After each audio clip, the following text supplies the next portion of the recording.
And I'm going to ask for you all to use your reactions, maybe do a thumbs up. How many of you all were in the morning session? I see some names I recognize. So just checking to make sure. I feel like everybody was. Okay, good. Yay, that makes it easier. Wonderful. Fabulous. I was hoping quite a few had been to the morning session. So we are an intimate group. We're small in number. However, that does not mean anything.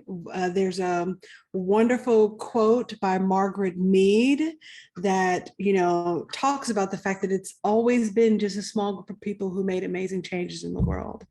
So I am not discouraged by the number of folks in the room. I don't want you all to be either. And I'm really actually hoping that because we're a small group, that we can have a very, very rich discussion today about the application of diversity, equity, inclusion in our prevention practice. And so I do know not everybody in the room is in prevention. So I'm happy to kind of think of our conversation a bit broader too. We can do that too. So let me, I'm going to go ahead and do my screen share. And so I have slides that I'll share with you all. And then really, I'd love to, like I said, I want to make sure that we have good discussion today. I do want to offer a bit of a disclaimer, just so you all know. There is a section of my presentation, and you'll know what it is because I use the same background, where I've used and have adapted some work from the World Trust. They have an awesome racial equity curriculum. If you've never heard of them, you should definitely Google them. They actually have two racial equity trainings, which I think do a great job of talking about the history and the context. I'm only pulling content from the first one today, but I like to let people know where I get my content from. And so in our time, we've got quite a bit of time together. And there are four main things I want to see us do and accomplish in our learning together. This morning, I talked about the kind of the broader stage of looking at equity and looking at community differences. And in our time together, I want to dive into that more by talking about adverse childhood or community experiences, also ACEs. So we'll spend actually the majority before lunch. We will do objectives 1 and 2 before lunch here, where we'll focus primarily on what is ACEs, how does it apply to our work? And then I want to begin to do a personal, cultural, and bias assessment. It was something I talked about in the first session that to me is foundational to gaining culture humility. You've got to know where you are right now. When we come back from lunch, we'll spend the later part of the day thinking about the system of oppression that exists. Timothy, I think it was Timothy, mentioned and started to talk about history. History, I know I've been learning more about it lately, but history is a really, really important thing to know. And I don't think sometimes we realize the degree to which oppression is naturally embedded into our system. And so a part of what I want to do today is to help us uncover that so we can see it, because I think it builds to developing our equity plan. And we'll end with some specific recommendations that I have. I did a collaboration with PTTC Region 9 last year, and we developed a handout that's focused on what are some of the action steps that we can take in prioritizing equity. And so I'll be sharing that resource with you all this afternoon. As I said earlier, I love interaction, okay? So I'm doing some screen sharing now. We'll be hopping between the two. I wanna make sure people feel comfortable talking. We're a small enough group that you can unmute yourself and say something. And since we're talking about culture, I think it's obvious, but I'm a Black American woman. Because of that, I also am someone who grew up in the church. I grew up in that type of religion. And I say that not so much to talk about church, but to help you understand the culture, which is that I know I like conversation. I like verbal commentary, if you will. So if I say something, you're like, oh my God, yes, feel free to actually unmute yourself and say that. That's totally fine. And if people don't know this yet, a really quick way to unmute yourself without unmuting yourself is just press and hold the space bar on your computer. So if there's something you just want to say real quick, you can press and hold your space bar and it unmutes you so you can speak. And then, of course, there's the chat feature too. So feel free to use the chat if you're shy about using your voice. But I want you all to feel comfortable talking. It's a little bit different virtual. If we were in a room, we'd kind of be sitting and talking to each other anyways, and a lot of that back and forth would naturally occur. And what I'm finding is that in the virtual space, people don't feel as comfortable having the natural kind of conversational thing that happens. But I want you all to feel free to do that in this space. As we start to talk, I do want to share what I consider to be chat guidelines. And this is because I am hoping that we really have good conversation today. And a part of having good conversation means stepping into a place of vulnerability. And I want to make sure everybody feels safe to do that in this space. So there are 4 things I think about when we're chatting. And the first being confidentiality. See what's happening. Oh, there we go. I was like, what's happening to my mouse? The first being confidentiality. And I'm hoping that we will maintain confidentiality, that what we say stays in this space, specifically around, and let me clarify, right? Obviously, a part of what I want you all to do is to share and talk about the concepts that we discussed today, because I think that affects your work. But to maintain confidentiality, especially if someone shares something personal, those are the things we want to keep and honor in this space. I also want to make sure that we're respectful.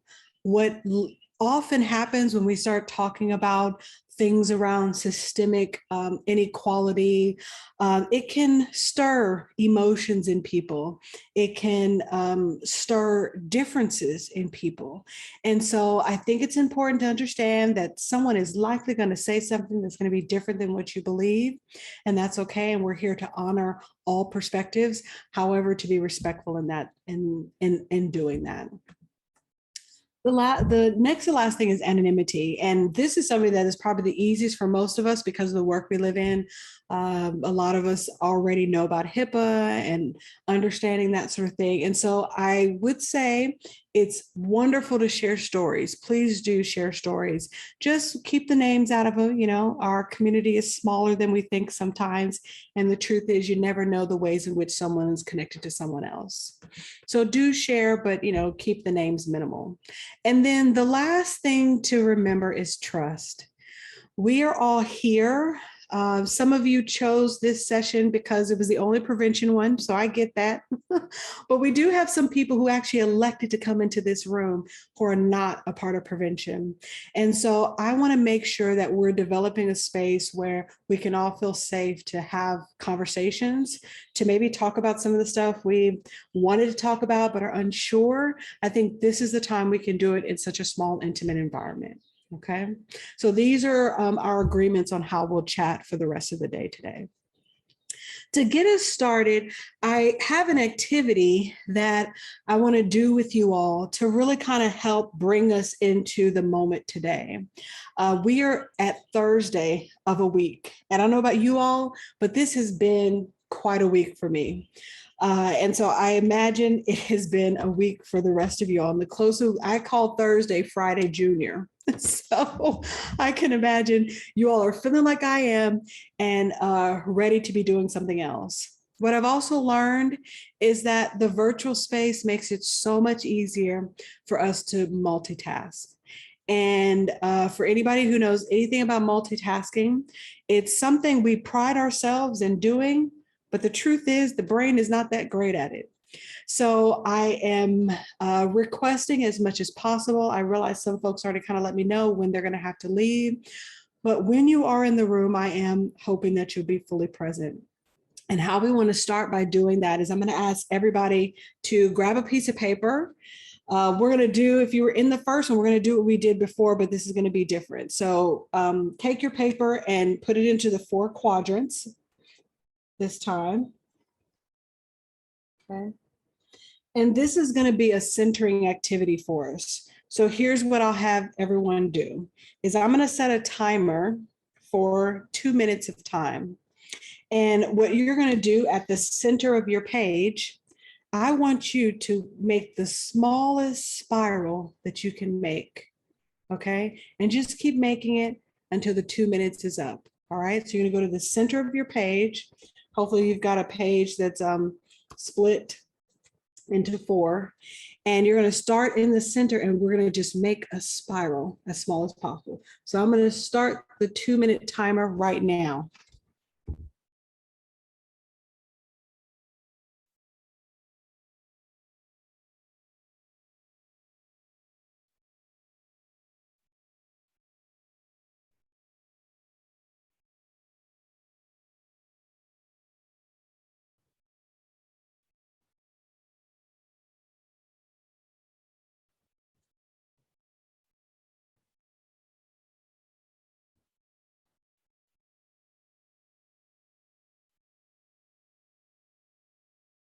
Make sure you're breathing as you do this.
Okay. Mine came out pretty good. I don't know about y'all's. Mine came out pretty good. Okay. So I'm going to ask you 4 questions. The first question to put in the top left quadrant is this. And you won't be sharing these answers with anyone. So really take some time. I'll give you a minute each to kind of put down your thoughts. The first question is this, and I'll drop it in the chat too, just so people have it.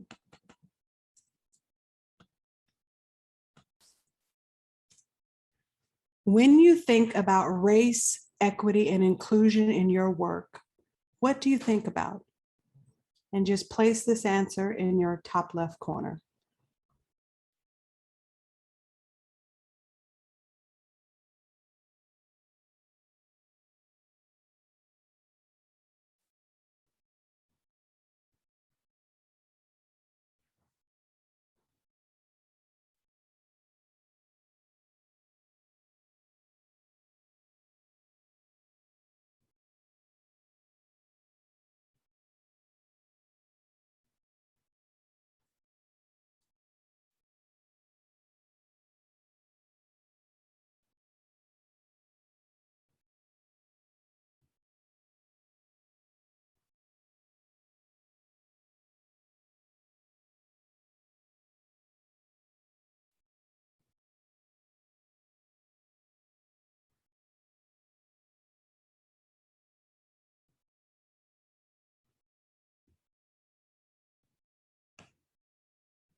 Question number 2 for the top right corner of your page.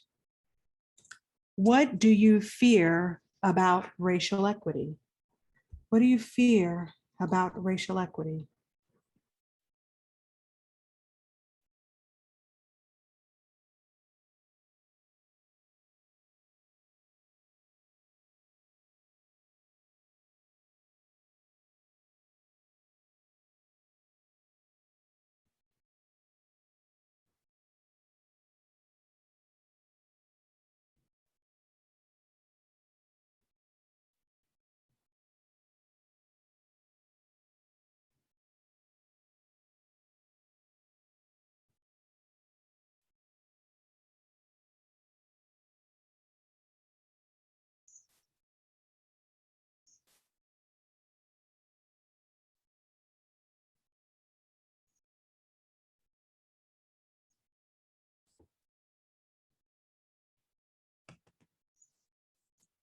Okay.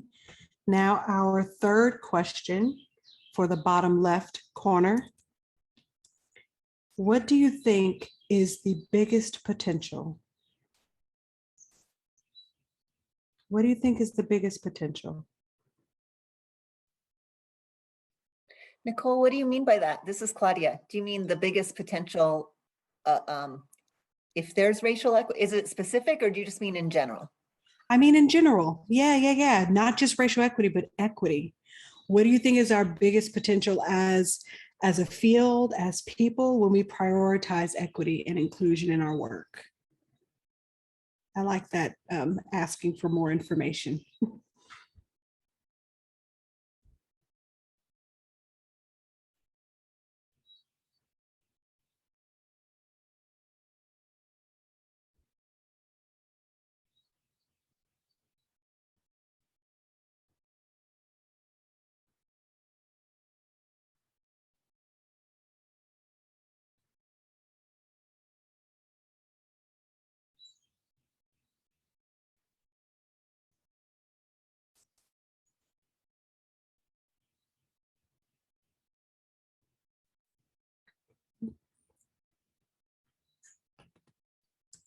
All right, and then the last question in the last box you have is, what are you hoping to get out of today?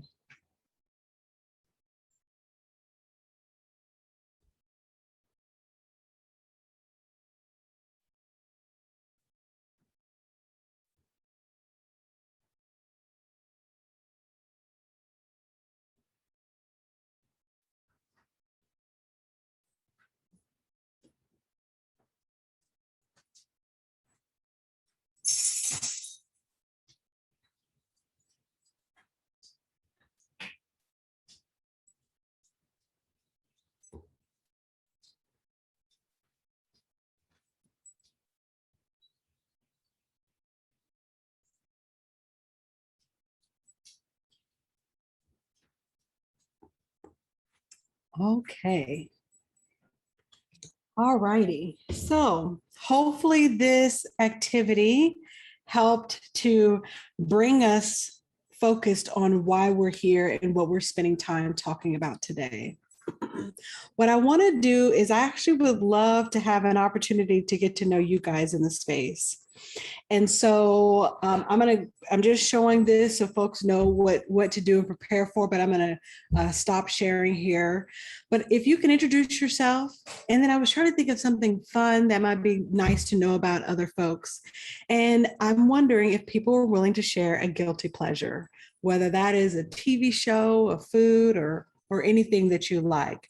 But it'd be nice to kind of get a sense of who's in the room and to learn a little bit about you all here and what we're bringing to the space. So I'll stop sharing so I can see you all. And is there anybody who wanted to go first?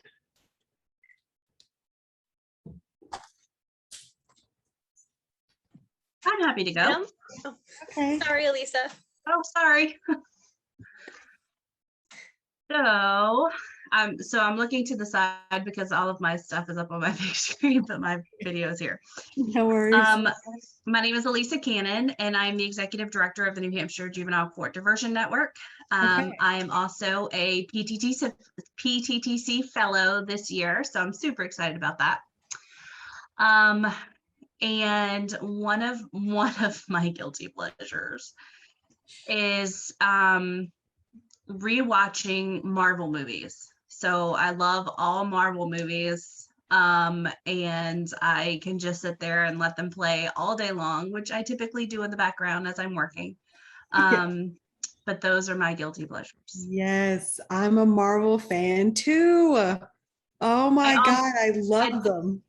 I just got a new vehicle. I'm gonna tell you this real quickly. I just got a new vehicle and I wanted to do a personalized license plate. And I was gonna do Avenger on there, but it was taken. So I said, I'll just wait and see if there's something else I can come up with. But yes, I love Marvel. Hilarious. So like one of my personal things, like because I love the whole Marvel comic book space, is thinking about Justice League, Avengers. I'm like, that's how I think about our work of prevention. You know, we're a coalition of events So true. like the Justice League, you know, like that's It really is. It's so true. Yeah, yeah, yeah. So thank you for bringing that into the space. Now I know I got a comic book fan in the room. Oh, thanks, Elisa. Thank you. I can go next.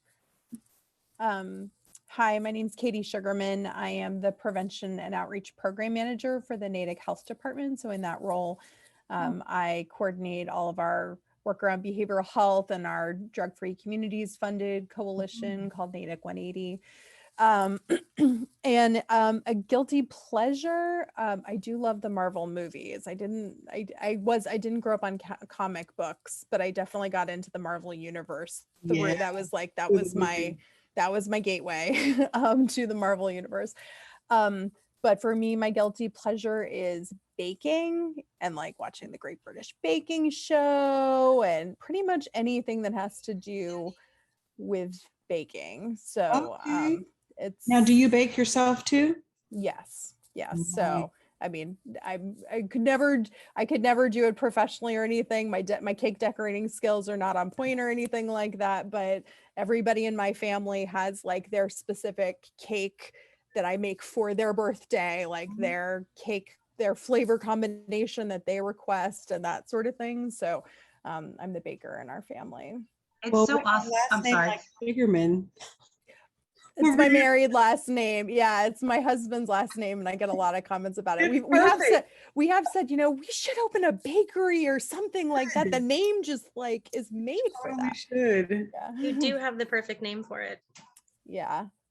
So that's my, I think especially in this kind of work in the prevention world, so often we're kind of functioning on like very long-term projects with long-term outcomes, and sometimes things can feel like, where's this going? Where's this leading to? I don't see the clear endpoint for it. And with baking, it's like you follow the instructions and there's some concrete product at the end, and then you can share it with people you care about. So I think that's what's kind of fulfilling for me.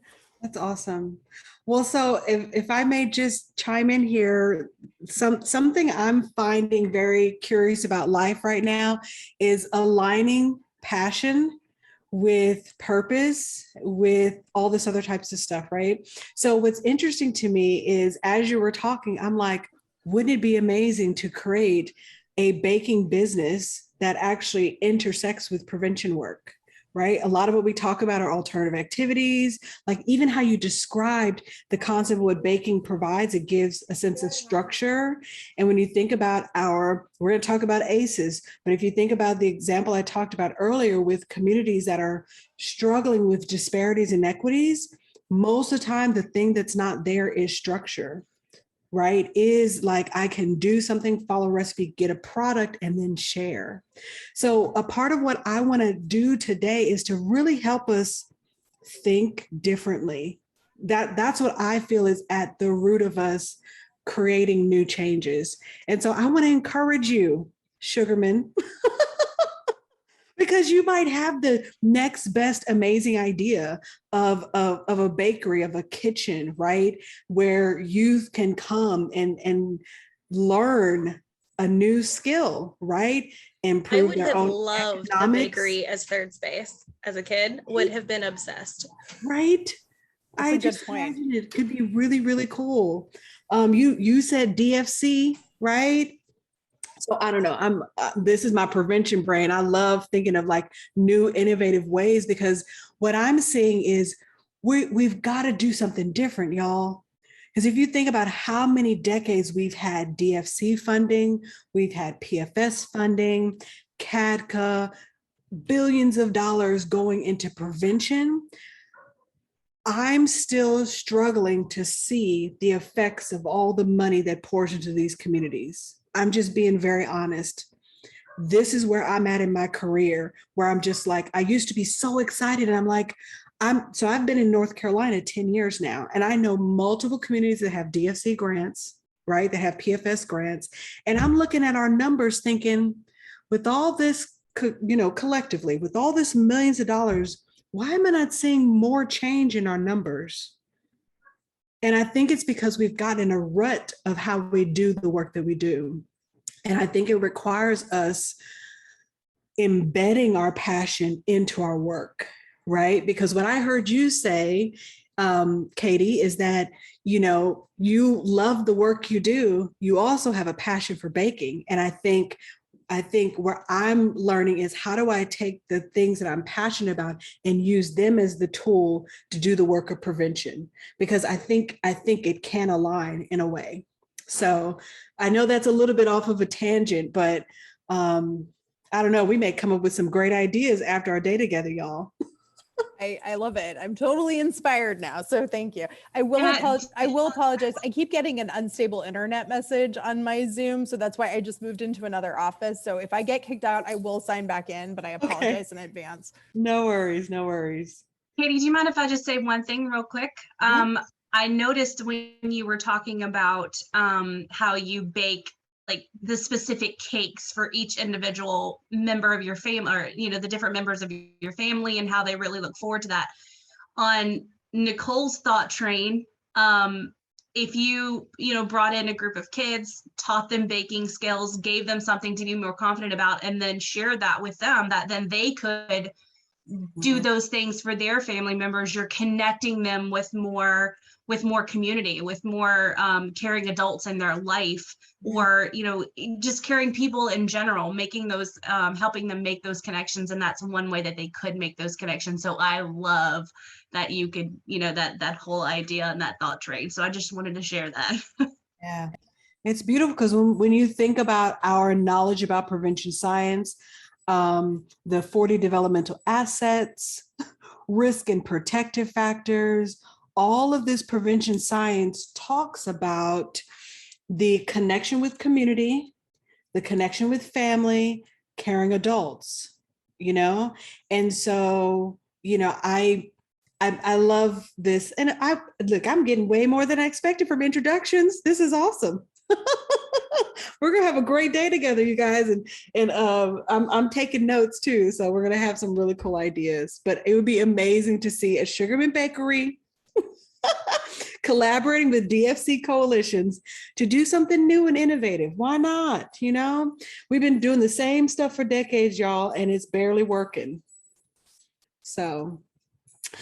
Jessica, thank you for chiming in the chat. I know you had to go take your dog.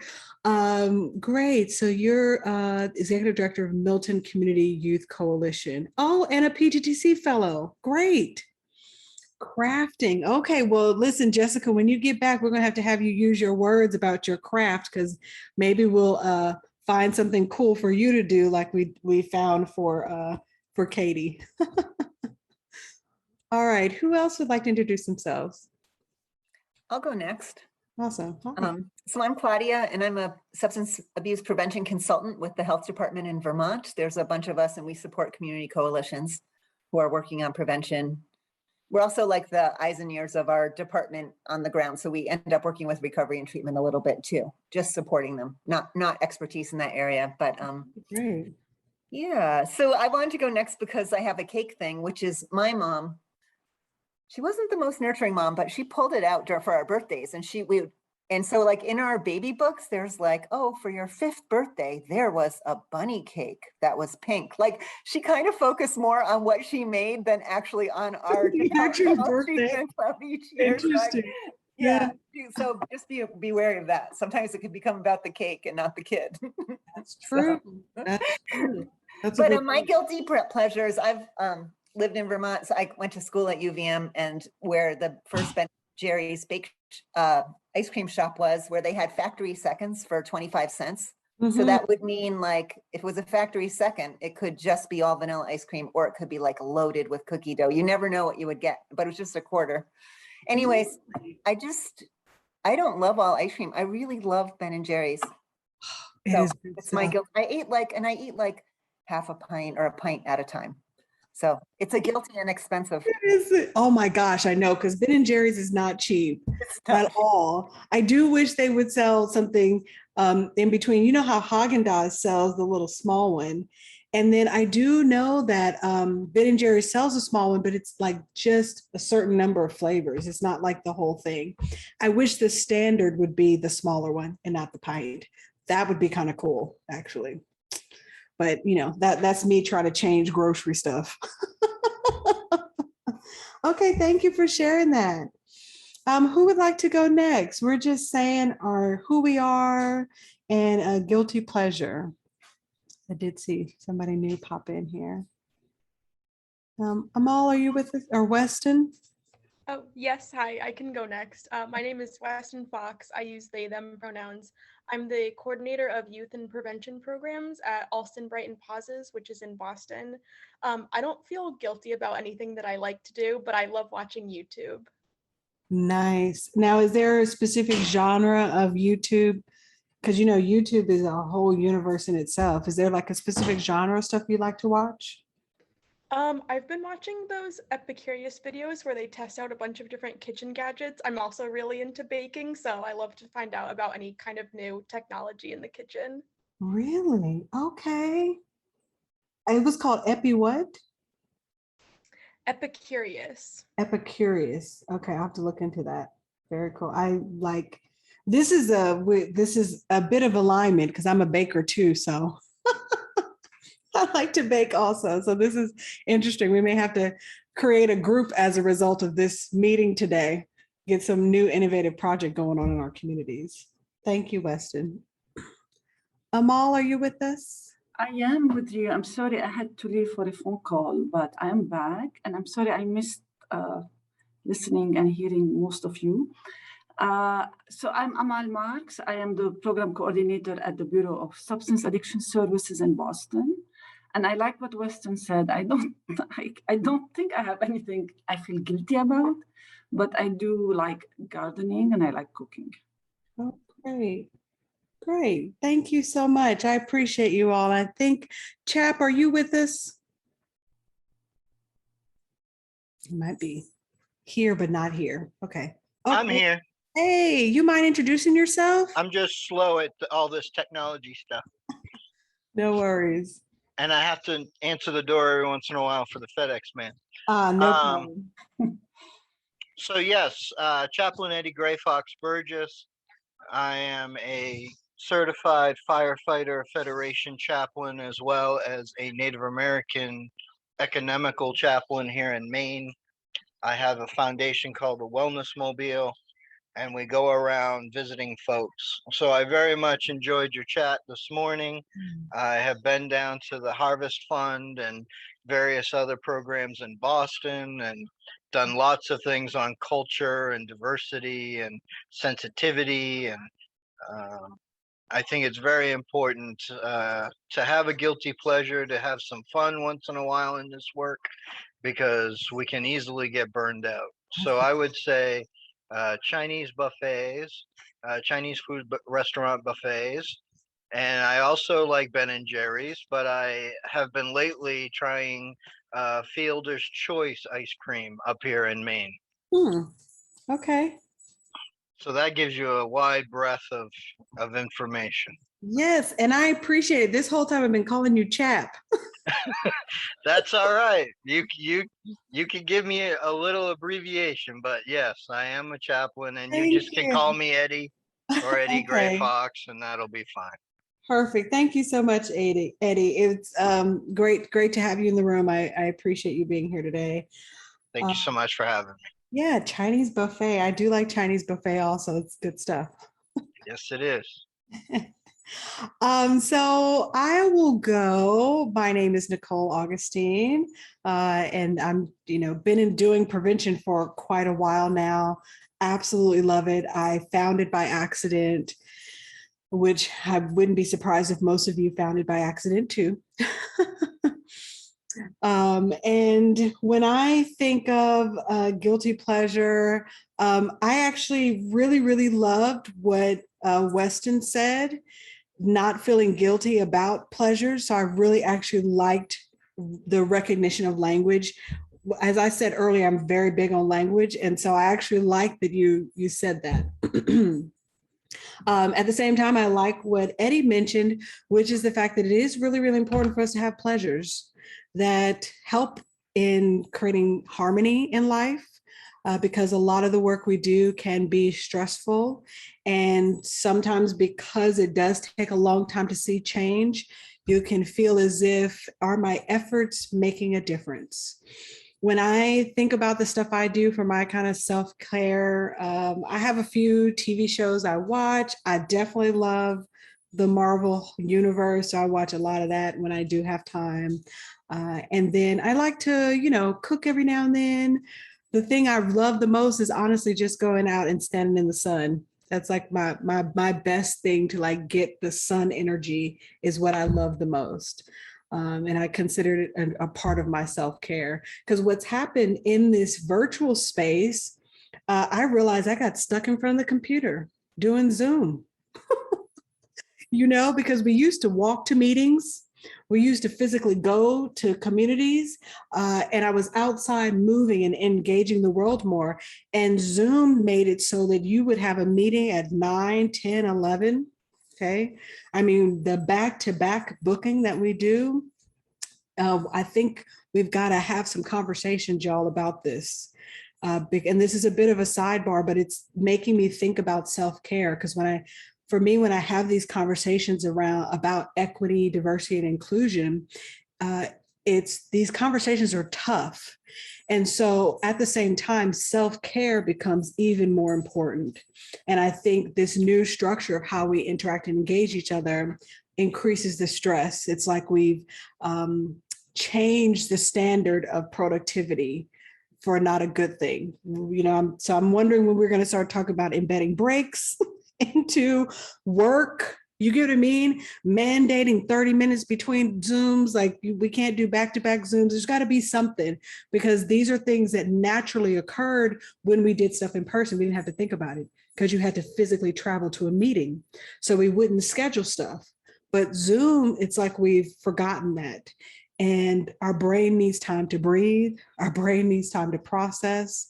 And so I know for me, when I do presentations, I actually really intentionally make an effort to not pack it with so much stuff just because we can at the time. We need time to process. That's how our brain works. So I'm excited to talk with you all today and to dive into this conversation about how we apply the work of diversity, equity, inclusion into prevention practice. So I'm going to go back to sharing. Oh, there was something I saw in chat. One second. I think, Claudia, you mentioned something in chat that you forgot. Oh, okay. Let's see here. Okay. Ooh, okay. Thanks, Claudia. I appreciate that feedback about questioning the effectiveness. Yes. I feel like we have to, because it's considered insanity to do the same thing over and over and over and expect a different result. And a part of me is starting to wonder, is that what we're doing by literally doing the same thing and not really seeing evidence of change in our work? So.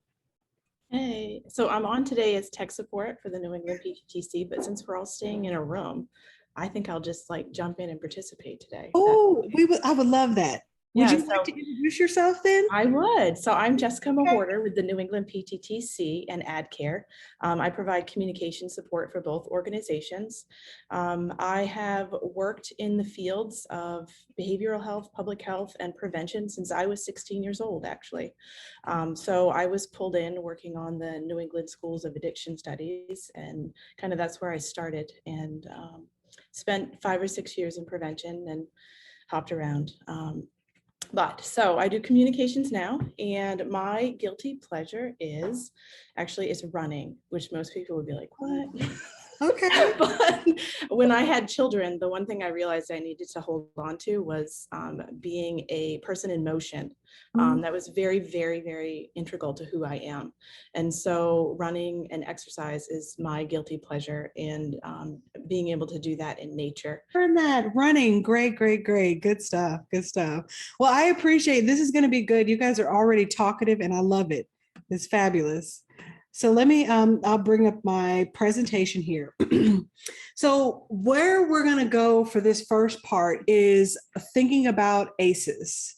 I love ACEs. At the same time, I'll say this, when we talk about prevention changing and things changing, in the little bit of time, I would say, that I've known about ACEs, it's already made multiple changes. When I first heard about ACEs, there was one. It was adverse childhood experiences. And then I started hearing about the pair of ACEs, and people are like, ooh, there's this pair of ACEs. I was like, okay, what's the pair? And it was child and community. And I was like, okay, that makes sense, because the first version of ACEs felt so restrictive. It was so individual focused. My background is sociology and public health. So I'm very much so interested in culture, context, community. Most recently, I came across the 3 realms of ACEs, right? The updated version, which really begins to think about expanding from community into environment, okay? I will talk about this more, but I will say I have actually most recently seen 4 ACEs. I don't know if anyone else has seen it either. I didn't add it in here because it's still relatively new, but I have actually already seen a 4. So we keep updating our information, which I'm, grateful for. But we also have a tendency as a field to be big on our acronyms and all this other kind of stuff. But essentially the 3 I really, really like, because it really begins to think about all the dimensions of adverse experiences. The first one is the one we're most familiar with, the one that ACEs was built off of, which looks at those 10 dimensions of where someone can experience trauma or an adverse childhood experience. What has been added to this is the concept of community. And what this reminds me is the graphic that I showed you all earlier, which is thinking about what's in the soil, what's around in the community. And so I love what's here is thinking about historical trauma as something that can create inequities and inequality, violence, poverty, structural racism, the quality of your water and air. And these are some things that, I realize when you really start dissecting the community part of ACEs, that's to me the most powerful, because you really begin to see your own privilege, your own spaces where you're doing well. Because I know I've never had to think about the quality of water in my neighborhood or the air, honestly. And there are some people who having to buy water is the only way they can get quality water. Things like wages, the types of schools. And if you think about the schooling system, this one is probably the biggest way that people see and experience the inequality in our society. So much so where parents will actually bus their own students, their own children to different areas to make sure that they get a better quality school and education. So these are some of the things that create the context in which a young person is living. And then the third dimension is environment. And even this has been updated. It now includes pandemic. I did see a newer version of this where they actually added pandemic under the word earthquakes. Because when they first did this, 2020 hadn't happened. And now that 2020 has, and we've learned all the ways that even experiencing a pandemic has created trauma in folks, they felt it necessary to add that to this. I really like the concept of adding the environment, of thinking about how things like natural disasters create trauma, pandemics create trauma, wildfires, smoke, all this other type of stuff that sometimes we don't think about. And so for me, I really, really love this graphic, because I think it does a really great comprehensive view and look at all the different potential places where trauma can happen, but on our side, places where innovation and intervention can occur too. I would say historically, our innovative strategies have focused just on the tree and the household stuff and the individual level. And there's a lot of talk and movement, and we're seeing it already. I think some of you probably are using environmental strategies that attempt to kind of look at all three of these at once. So for me, this is why the conversation of equity is so important, because remember, depending on what's in the soil, this tree is not going to look blossomy and fruitful like this if the soil is damaged. And that can be a really, really important thing to look at. What I want to share with you all in kind of really solidifying the conversation around equity, there's a really great TED Talk by Dr. Nadine Burke. And if I can get a thumbs up, how many of you guys have heard of her?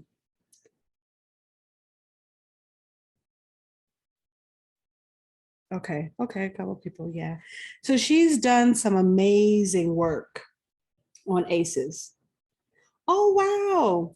Elisa, this is your first time learning about the 3 realms? Wow, I'm so glad. This is fabulous. Yes, I mean, we've traditionally, when we're learning about becoming more trauma informed, we typically only think about the traditional ACEs. And I'm like, there's so much more, but I've never actually heard the language and seen that type of graphic, and it just makes so much sense. So I'm loving this. Oh, wonderful. Well, you're going to get the PowerPoint presentation, and this group that actually ACEs Connection is actually here. I'm in North Carolina. They're local to North Carolina. Maybe that's why I might know about them sooner than some other people. But when I first saw them redo and do the graphic this way, I was like, yes, because it's way too restrictive. And if you're developing intervention strategies just on that one component of ACEs, it's limiting, unfortunately. And frankly, what ends up happening is it almost precludes prevention, because it starts to shift way too much into the treatment side of things, which is outside of our purview. So for me, the 3 realms of ACEs, I felt like, okay, there's more things that I could do to contribute besides just saying that I'm trauma informed. Do you know what I mean? Yes, absolutely. Yeah. Wow, very cool. Okay. So, some of you have heard of Dr. Nadine Burke. She's amazing. She's a physician. She'll describe herself, but she's got just a 15-minute TED Talk here about ACEs that I want us to look at together. And we'll have a bit of a discussion about how to then, because she's coming from the medical side, right? How to then take this information and think about how we can be doing our work differently, how we can actually be trauma informed and not just say we're trauma informed. Oh, let me do the Zoom share for audio. Here we go. Okay, perfect. All righty, here we go.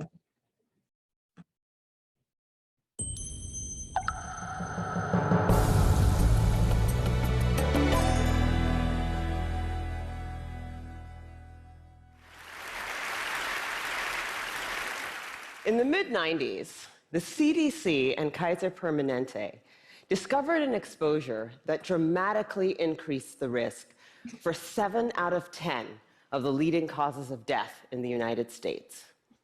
In high doses, it affects brain development, the immune system, hormonal systems, and even the way our DNA is read and transcribed. Folks who are exposed in very high doses have triple the lifetime risk of heart disease and lung cancer, and a 20-year difference in life expectancy. And yet doctors today are not trained in routine screening or treatment. Now, the exposure I'm talking about is not a pesticide or a packaging chemical. It's childhood trauma. Okay. What kind of trauma am I talking about here? I'm not talking about failing a test or losing a basketball game. I am talking about threats that are so severe or pervasive that they literally get under our skin and change our physiology. Things like abuse or neglect, or growing up with a parent who struggles with mental illness or substance dependence. Now, for a long time, I viewed these things in the way I was trained to view them, either as a social problem, refer to social services, or as a mental health problem, refer to mental health services. And then something happened to make me rethink my entire approach. When I finished my residency, I wanted to go someplace where I felt really needed, someplace where I could make a difference. So I came to work for California Pacific Medical Center, one of the best private hospitals in Northern California. And together, we opened a clinic in Bayview Hunters Point, one of the poorest, most underserved neighborhoods in San Francisco. Now, prior to that point, there had been only one pediatrician in all of Bayview to serve more than 10,000 children. So we hung a shingle, and we were able to provide top quality care regardless of ability to pay. It was so cool. We targeted the typical health disparities: access to care, immunization rates, asthma hospitalization rates, and we hit all of our numbers. We felt very proud of ourselves. But then I started noticing a disturbing trend. A lot of kids were being referred to me for ADHD, or attention deficit hyperactivity disorder. But when I actually did a thorough history and physical, what I found was that for most of my patients, I couldn't make a diagnosis of ADHD. Most of the kids I was seeing had experienced such severe trauma that it felt like something else was going on. Somehow, I was missing something important. Now, before I did my residency, I did a master's degree in public health. And one of the things that they teach you in public health school is that if you're a doctor and you see 100 kids that all drink from the same well, and 98 of them develop diarrhea, you can go ahead and write that prescription for dose after dose after dose of antibiotics, or you can walk over and say, what the hell is in this well? So I began reading everything that I could get my hands on about how exposure to adversity affects the developing brains and bodies of children. And then one day, my colleague walked into my office and he said, "Dr. Burke, have you seen this?" In his hand was a copy of a research study called the Adverse Childhood Experiences Study. That day changed my clinical practice and ultimately my career. The Adverse Childhood Experiences Study is something that everybody needs to know about. It was done by Dr. Vince Felitti at Kaiser and Dr. Bob Onda at the CDC, and together they asked 17,500 adults about their history of exposure to what they called adverse childhood experiences, or ACEs. Those include physical, emotional, or sexual abuse, physical or emotional neglect, parental mental illness, substance dependence, incarceration, parental separation or divorce, or domestic violence. For every yes, you would get a point on your ACE score. And then what they did was they correlated these ACE scores against health outcomes. What they found was striking. Two things. Number one, ACEs are incredibly common. 67% of the population had at least one ACE, and 12.6%, 1 in 8, had 4 or more ACEs. The second thing that they found was that there was a dose-response relationship between ACEs and health outcomes. The higher your ACE score, the worse your health outcomes. For a person with an ACE score of 4 or more, their relative risk of chronic obstructive pulmonary disease was 2.5 times that of someone with an ACE score of 0. For hepatitis, it was also 2.5 times. For depression, it was 4.5 times. For suicidality, it was 12 times.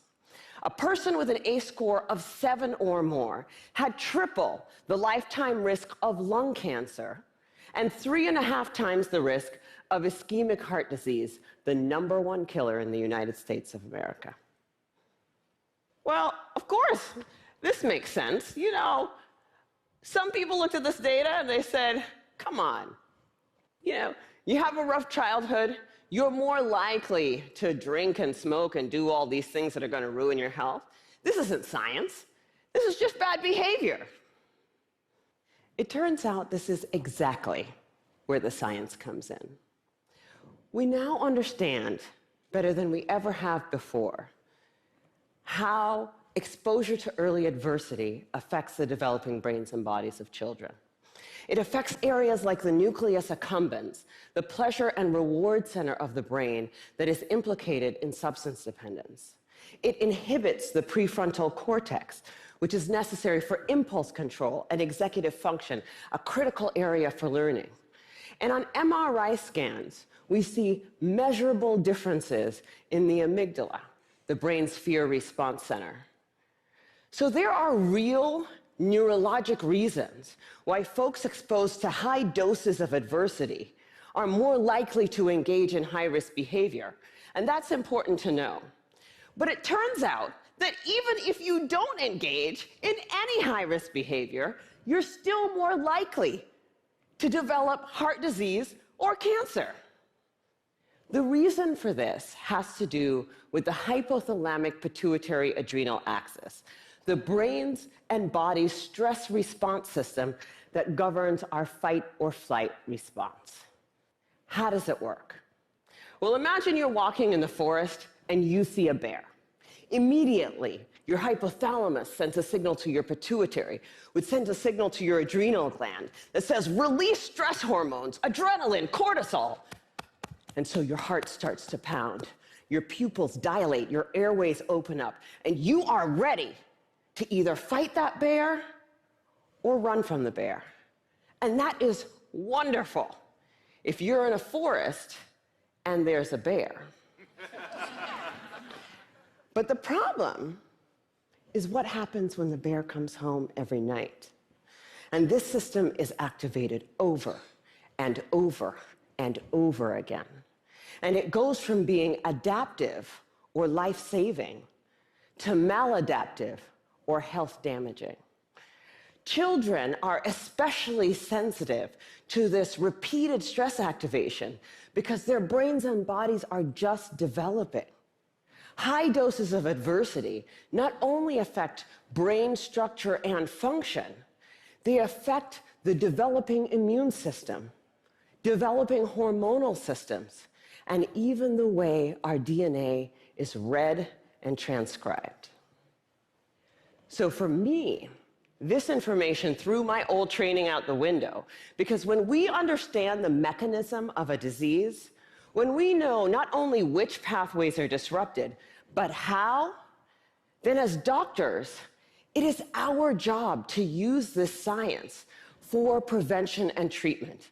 That's what we do. So in San Francisco, we created the Center for Youth Wellness to prevent, screen, and heal the impacts of ACEs and toxic stress. We started simply with routine screening of every one of our kids at their regular physical, because I know that if my patient has an ACE score of 4, she's 2.5 times as likely to develop hepatitis or COPD. She's 4.5 times as likely to become depressed, and she's 12 times as likely to attempt to take her own life as my patient with 0 ACEs. I know that when she's in my exam room. For our patients who do screen positive, we have a multidisciplinary treatment team that works to reduce the dose of adversity and treat symptoms using best practices, including home visits, care coordination, mental health care, nutrition, holistic interventions, and yes, medication when necessary. But we also educate parents about the impact of ACEs and toxic stress the same way you would for covering electrical outlets or lead poisoning. And we tailor the care of our asthmatics and our diabetics in a way that recognizes that they may need more aggressive treatment given the changes to their hormonal and immune systems. So the other thing that happens when you understand this science is that you'll want to shout it from the rooftops, because this isn't just an issue for kids in Bayview. I figured the minute that everybody else heard about this, it would be routine screening, multidisciplinary treatment teams, and it would be a race to the most effective clinical treatment protocols. Yeah, that did not happen. And that was a huge learning for me. What I had thought of as simply best clinical practice, I now understand to be a movement. In the words of Dr. Robert Block, the former president of the American Academy of Pediatrics, Hello, good morning. adverse childhood experiences are the single greatest unaddressed public health threat facing our nation today. And for a lot of people, that's a terrifying prospect. The scope and scale of the problem seems so large that it feels overwhelming to think about how we might approach it. But for me, that's actually where the hope lies. Because when we have the right framework, when we recognize this to be a public health crisis, then we can begin to use the right toolkit to come up with solutions. From tobacco to lead poisoning to HIV/AIDS, the United States actually has quite a strong track record with addressing public health problems. But replicating those successes with ACEs and toxic stress is going to take determination and commitment. And when I look at what our nation's response has been so far, I wonder, why haven't we taken this more seriously? You know, at first, I thought that we marginalized the issue because it doesn't apply to us, right? That's an issue for those kids in those neighborhoods, which is weird because the data doesn't bear that out. The original ACEs study was done in a population that was 70% Caucasian, 70% college educated. But then, the more I talk to folks, I'm beginning to think that maybe I had it completely backwards. If I were to ask how many people in this room grew up with a family member who suffered from mental illness, I bet a few hands would go up. And then if I were to ask how many folks had a parent who maybe drank too much, or who really believed that if you spare the rod, you spoil the child, I bet a few more hands would go up. Even in this room, this is an issue that touches many of us. And I'm beginning to believe that we marginalize the issue because it does apply to us. Maybe it's easier to see in other zip codes because we don't want to look at it. We'd rather be sick. Fortunately, scientific advances and, frankly, economic realities make that option less viable every day. The science is clear. Early adversity dramatically affects health across the lifetime. Today, we are beginning to understand how to interrupt the progression from early adversity to disease and early death. And 30 years from now, the child who has a high ACE score and whose behavioral symptoms go unrecognized, whose asthma management is not connected, and who goes on to develop high blood pressure and early heart disease or cancer will be just as anomalous as a 6-month mortality from HIV/AIDS. People will look at that situation and say, what the heck happened there? This is treatable. This is beatable. The single most important thing that we need today is the courage to look this problem in the face and say, this is real, and this is all of us. I believe that we are the movement. Thank you.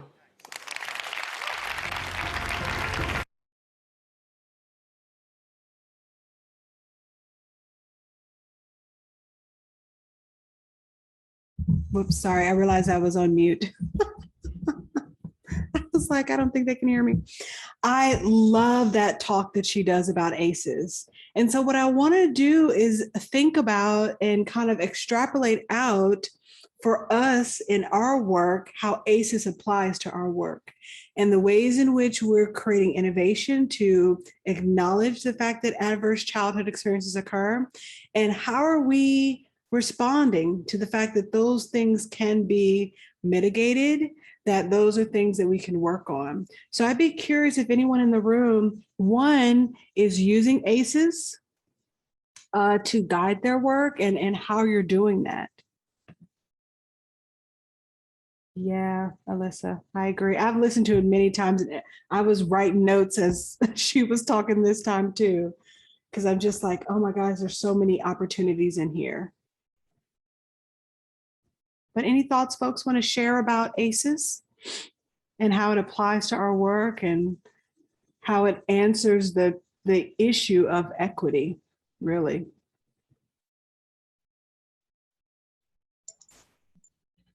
This is Claudia, and one thought that comes to mind, we do so much prevention work with youth, and it's really easy to get in the trap of just working with youth leaders and who did not have ACEs. Like, I don't know, that's just my first thought. Like, we just lump this big category as youth. Unless we're doing a certain targeted approach, but like when we do our whole needs assessment and stuff like that, I think really have to be thinking about kids who are experiencing or have experienced ACEs, kids who are not in school, like all of that. Yeah, I agree. I agree with you. Any other thoughts about ACEs and how this applies to our work? I like what you said at the beginning, because of all the years I've spent kind of supporting individuals in the field, from counselors to social workers to public health professionals to prevention professionals. The only time I ever see ACEs come up is actually in behavioral health workshops, and the treatment, in the application to an individual, and not looking at the systemic approach and the integration of how the sectors come together and can create change. Working together on a larger level, which is what I think really needs to happen for this movement to be effective. As a survivor of ACEs, I've always had an interest in the topic. And when I've heard it spoken about, it's always something that resonates with me. And when I heard this TED Talk, I actually wrote my mom, my best friend, and my boss with an idea. And it was turned down. But it is something that I'm going to start working on this fall individually on my own. That's amazing. That is geared towards, you have to remove it from a personal level. And I removed it even from like a community level for me. For me, my approach is going to be, just assume that most people have experienced ACEs. So it doesn't really matter how many they've experienced. Yeah. In the end, there's a lack of understanding how to cope with a fight or flight response. So if we can look at what's effective in terms of teaching a coping skill that will calm the hypothalamus and reduce the fight or flight response, I think that's the ticket to this for me personally. And learning how to do that effectively with multiple age groups, so that whatever toolkit or whatever is being devised is targeted at that developmental age and stage group. And so I looked at it from all kinds of angles, like, okay, this is what they do in treatment, this is what they do in behavioral health. I didn't even think about this is what they do in prevention. Right? Honestly, because it's I never hear about it from the prevention angle, and that tears. Originally, I came from it as an angle of an individual, like how do you teach a kid to talk about what happened to them and get them to speak about it and things like that. But honestly, sometimes a 2, a 6, an 8, an 11-year-old may never be able to speak about it. So instead, if I reframe what I want to do and come at it from an angle of, well, you know what, probably everyone's experienced something along these lines. Just teach them how to effectively cope with their flight or fight response so the bear doesn't come home with them every night. I've not figured out 100% what that statement, what happens when the bear comes home every night, gets me every time. Oh, my bear, like I've lived it. So I totally understand that statement. And having to be a grown adult female and say, is this my flight or flight response right now? Is that what's guiding this decision? Let's step back. Let's take a breath and let's move forward effectively. But that was something I had to self-teach and reach out and engage and find people in the community that were positive to build relationships. And, it's been a learning over a lifetime to not bring the bear home. And if you can start teaching a 2-year-old at a very basic level how to do that, and then build that skill level over time, you are reducing that response in the body, reducing that trauma to the body, and the long-term lasting impacts on personality and on health issues. Exactly. Exactly. Wow. First of all, I loved everything you said. I'm so glad you continue to talk about your idea, because I was going to ask you, shared with this room. Yeah. I we're actually want learning. to make a book series. You And so should. I've started looking into how I can do that. You know, like, I mean, actually, I'm just like following TikTokers who write children's books and things. Yes. But I also am a creative individual, and I love art and design and things. And so now I'm looking at how can I use some free instruments? How can I use some tools that are out there to make this less weighty and something that I can just put out there and evolve over time, and it doesn't have to be perfect up front.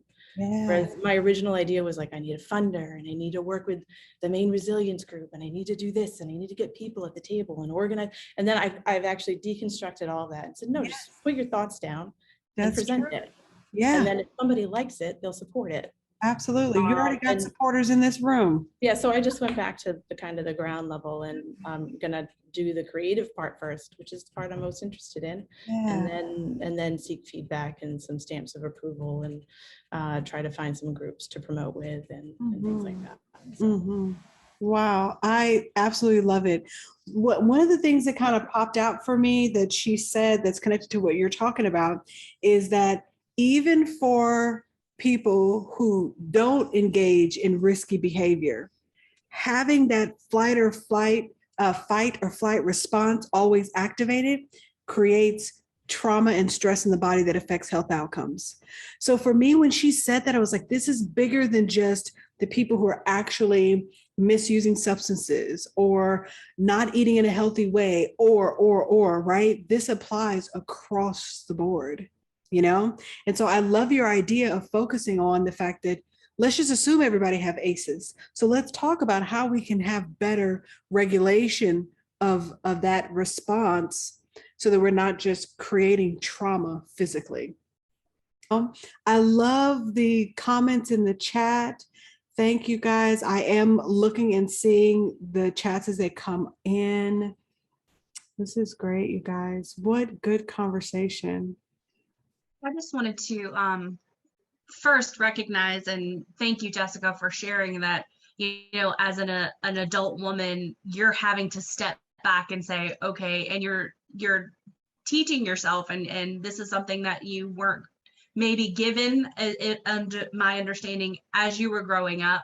So I'm also in that same boat, and I'm trying to figure out, and I want to recognize that that is a very difficult thing to do, especially with everything else that's happening, you know, stepping back and saying, okay, what's really going on here?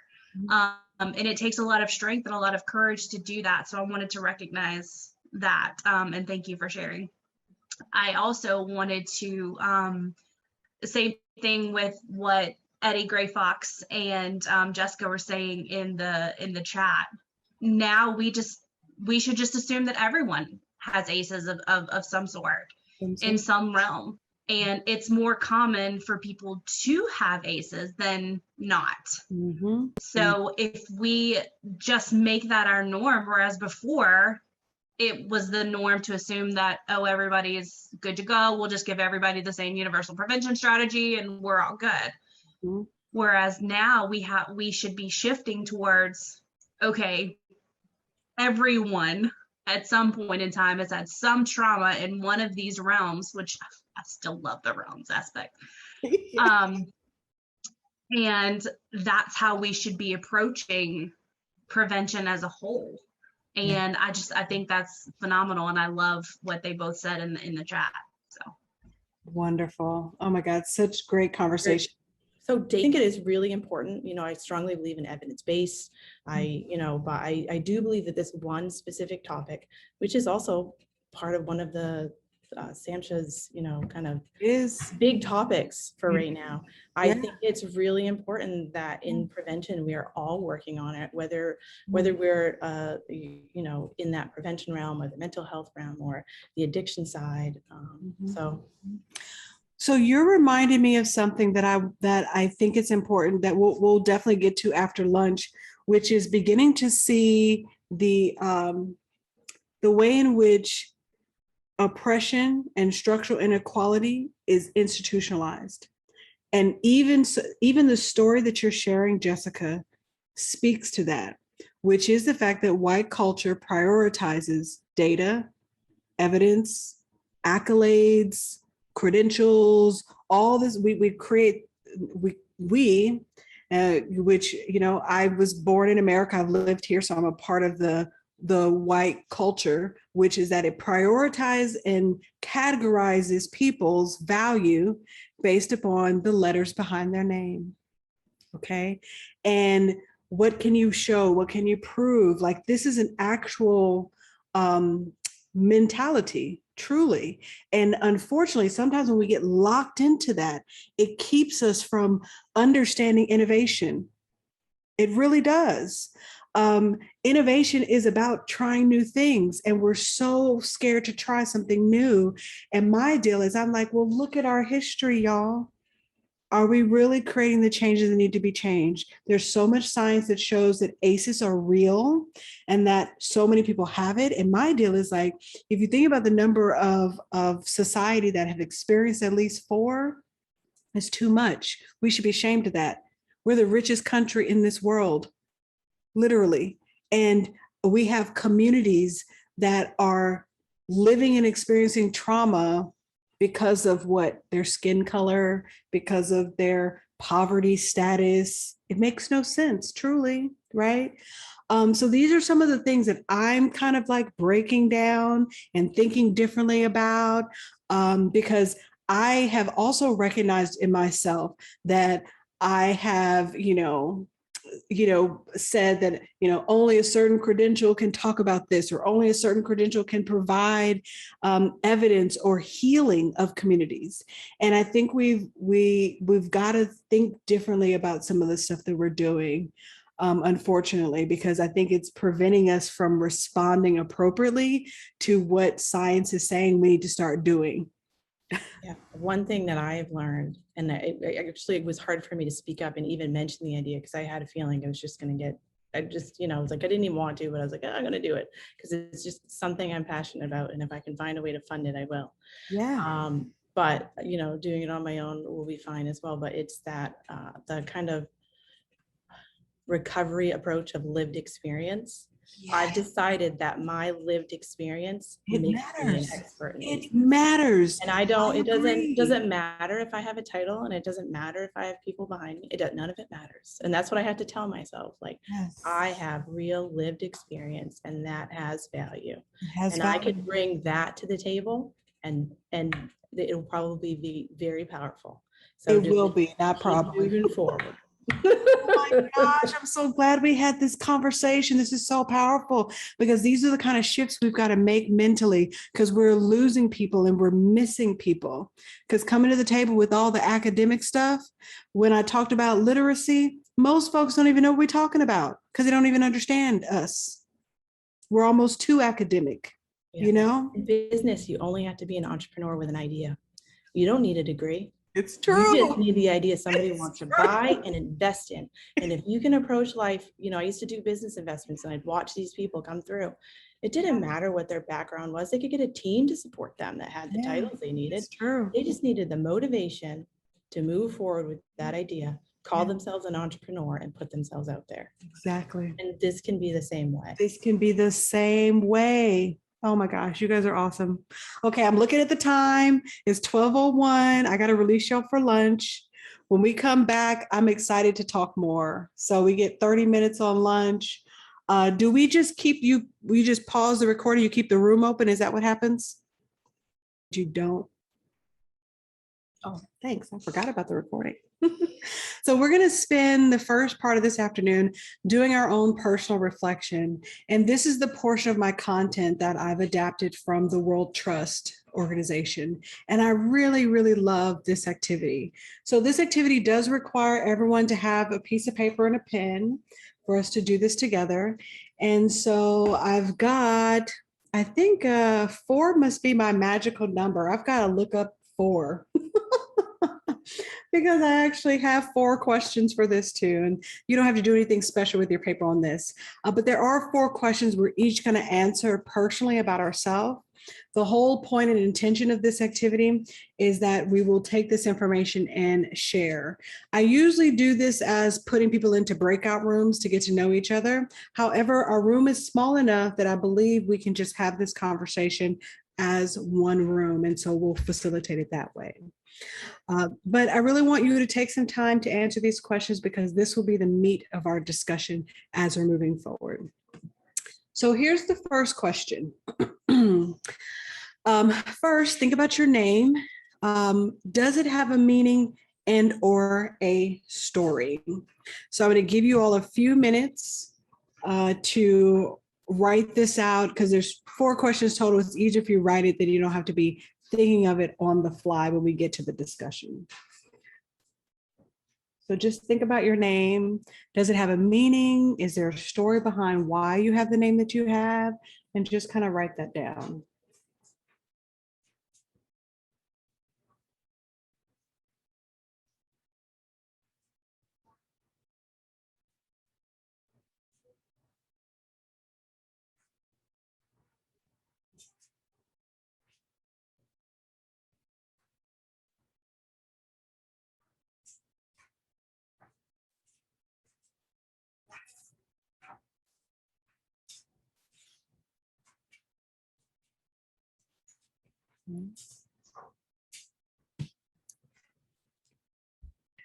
Our second question, how do you identify racially, ethnically, and or culturally?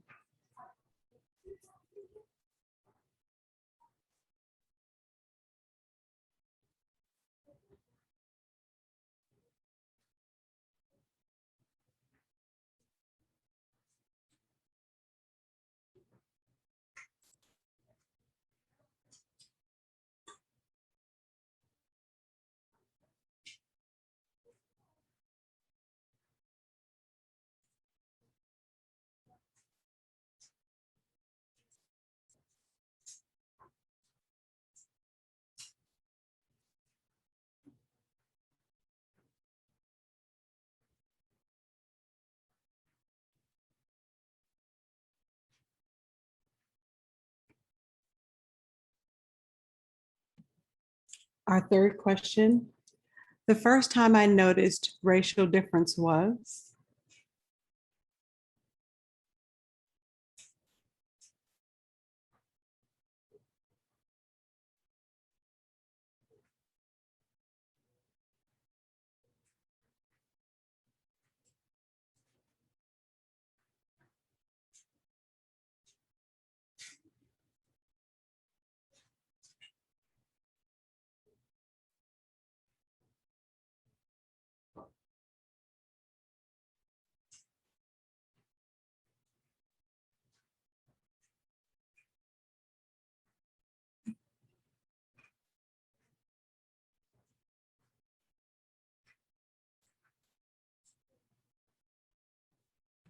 And I'll go ahead and show the last question. I'll give a little bit more time here in case folks are needing to catch up or doing more writing. Take your time, there's no rush here. But what is your current racial landscape of your world? Whether that's at home, work, or social activities? With whom do you find yourself associating with most?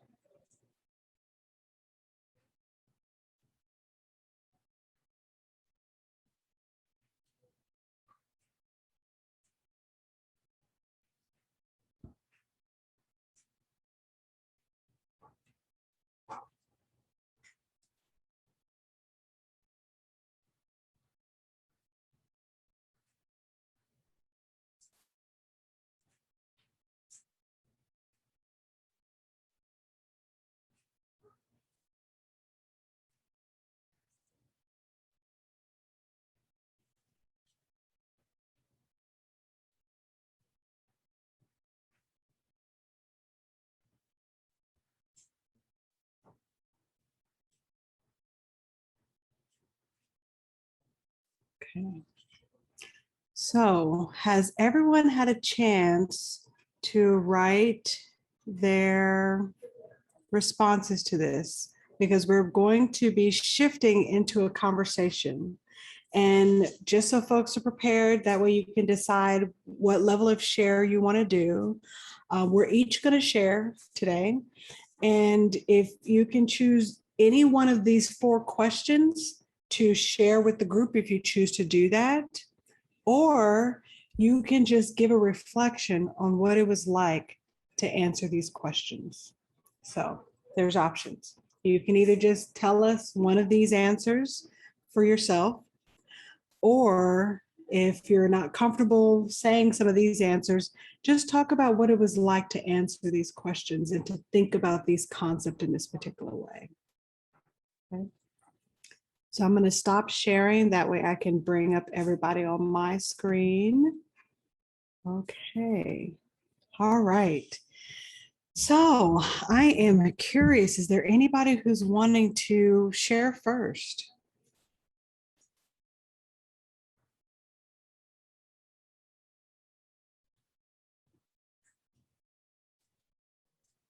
I don't mind going first. Okay. Awesome. Yeah, me too. So I identify as a white female. Ethnically, my family is German. Okay. And my sister and I are the first in our family on my mom's side to grow up speaking only English. So I a little bit feel like I've missed out culturally on some of the background that like my mom and her family had. Mm-hmm. But it's been really fun to get to learn all the traditional German recipes in our family. Yeah. And then culturally, I would describe myself, even though I live in Vermont now, as a Southerner. I was born and raised in North Carolina. I grew up in Hickory. Okay, cool. And I still find like culturally that I'm very different than a lot of the other people that I interact with here in Vermont. I'm much more likely to say hello to everyone when I see them. Yes. And yeah, that is a Southern thing for sure. Yes, and I've been here a third of my life now, and I'm still not used to the faster pace of everything that is up here. Mm-hmm. Mm-hmm. Wow, thank you, Jessica, for sharing that. Appreciate that. Eddie, did you want to go next?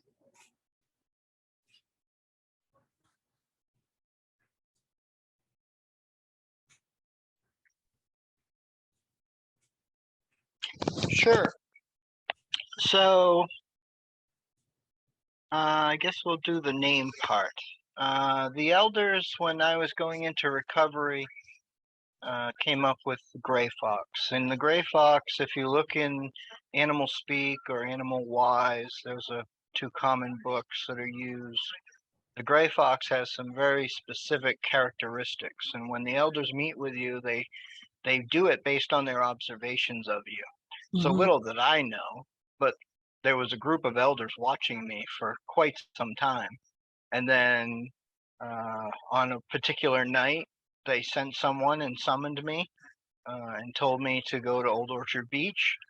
And there was a powwow there, and they took me down to Old Orchard Beach on the beach and said, we have watched you long enough. We think that you have the characteristics of a gray fox.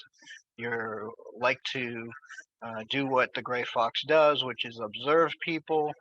You are very specific in your comments. You like to base your comments on a situation or what people are doing. And so these are just a couple of examples. And then I was named, and they said, okay, for the rest of the night, you can either maintain the name and announce it, or you can come back to us and we have to meet and we will consult with each other and decide a new name if you don't think that this is an appropriate name. Yeah. And if you can, think of elders in a church or elders in a group, a fire department or a VFW, or, you're standing in front of these people and yeah, I'm going to say this name isn't appropriate. Yeah, right. Right. They're in full regalia. They're very well-respected elders, tribal elders, chiefs, medicine people. You're not going to walk up to them on a beach and say, you don't know nothing about me, and that just ain't going to happen. So I have maintained the name, and there's only been one other elder, an Abenaki elder, and my name comes from him in Vermont, and some of his regalia through vendors has actually come to me. So I have one of his knives, and I have some of his belts and bags, and I actually on my own started stitching, and I started doing the same stitch that he does. It's a very specific stitch that he does in leather, and so I've directly and spiritually taken on the role of Gray Fox. Gray Fox. That's awesome. Yeah. Wow, what a great story. Thank you for sharing the story of your name. I really appreciate hearing all that. Wow. Thank you.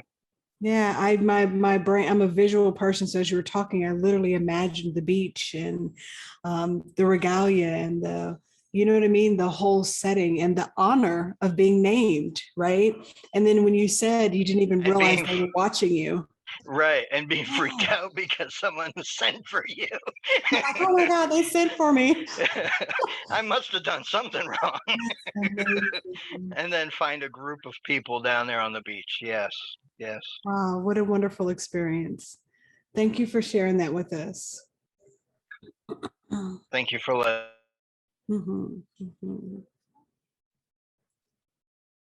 Who's wanting to go next?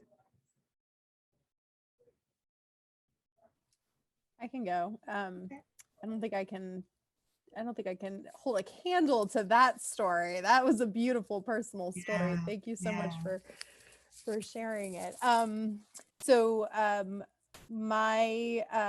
My name is Irish in heritage. My parents both came from Irish Catholic families, so there were several St. Catharines to choose from, and it was a really popular name when I was born in 1979 because I ended up going to Catholic school with like 6 other Catharines, and we all had some variation of Mary or Marie as our middle names. So it was, wow. it felt like a very boring name growing up.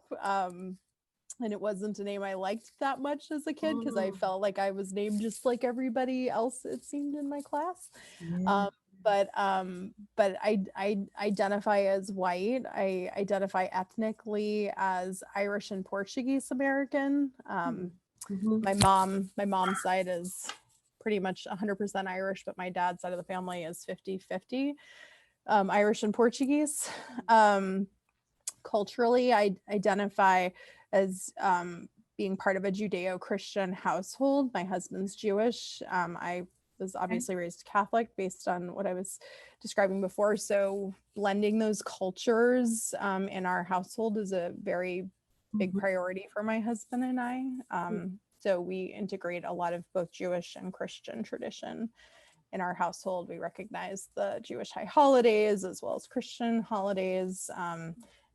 And our children, we named our own children intentionally with both Hebrew and Christian names in their first and middle names so that they could have connections to both sides of their family. That's awesome. Thank you for sharing that. Wow. Yeah, no problem. And I know nobody's really, I think, mentioned the last 2 bullets, so I don't mind touching upon them. If I'd love to hear more. Yeah. So the first time I noticed racial difference that I feel like I became cognizant of it was in 5th grade, when we had a new student join our class who was Black. And I don't remember, even though I had Latinx and Asian friends and members of my classroom, I don't remember ever kind of being cognizant of like racial differences or anything like that. But when we had a Black student join our class, I felt like it was suddenly people talking about the new student in a certain way that was like, she's so different from everybody else, was kind of the sense that I got in the way people talked about her. Yes. And so that was my first interaction with that idea of race. And my current racial landscape of my world is predominantly white and South Asian. I just moved to a new community literally within the past month. So I'm getting to know my new community. Okay. The community I was living in has a very large Sri Lankan and Indian populations. So mostly through my children, I've gotten to know more folks from Sri Lanka and from India through like their classmates and befriending their friends. But my world has been predominantly white and South Asian in the communities I've lived in, and most of my friends who are Black, I've gotten to know through work. Okay. So, Wow. so part of my own personal work in this space has been trying to join some of the diversity coalitions and equity coalitions that are in my past community and my new community. But it takes intention to make sure I'm making those connections. Yeah. Wow. Thank you for sharing that. You shared quite a bit. Thank you. Anyone else? I can go. My name, Weston, it has no meaning for me. I just found it on a baby naming website, and I only found out afterwards that pretty much every state in New England has a town named Weston, which is kind of funny, but coincidentally, my middle name is Gray, and I am really intrigued to hear that Gray Fox has a meaning in Native American culture, so thank you for that. Wow, thank you so much for sharing that, Weston. And Weston, am I hearing that you chose your name? Yes, I actually Awesome. changed my entire name, first, middle, and last name. Wow. Okay. Weston Fox. Yeah. So that's interesting. Oh, I get what you're saying. Your middle name is Gray.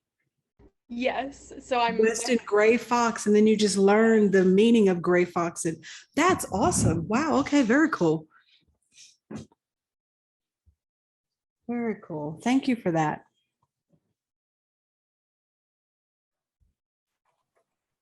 I'll share my answer to the second question because it was really interesting for me. Well, I always usually say I'm mixed heritage, Lebanese on my dad's side and Polish on my mom's side, but like to really unpack it, like racially, I don't know. Well, Arabs are considered white, like when you check the box. Yeah. So I put racially white, ethnically Lebanese and Polish, and culturally I was born in the US and raised in US culture. But it actually made me think because you broke out those different categories. Yes. So I do that intentionally, right? Because that is a problem with American society when we box off people. You said it yourself. You're categorized racially as white, right? It's like white truncates. It's as if it says there's no culture in white. You know, and so you have people who are ethnically very cultured, but being kind of like pigeonholed into white first, you know? So it's just interesting, complex stuff to think about. And until you kind of tease it out that way, you don't realize how much naturally we're forced to choose one particular thing, which isn't necessarily reflective of our true culture itself. Yeah. Thank you for sharing that. I'll go next. Yeah. So Claudia, you're not alone in this group. I am 100% Lebanese, and my name is Arabic and has a meaning. It means hope, and I like it because we all need. I think the world needs hope. Yes. So, and you are right. Racially, I have conflict with it because in the country, we are considered to be white because there is no category for us. Yeah. And we really are not Caucasian. Yeah, you're not. We're not European. Yeah. And we're not Africans. So we're not Asian really. So I like to call it Semitic, and we're not necessarily Jewish, but Semitic includes everyone from the region.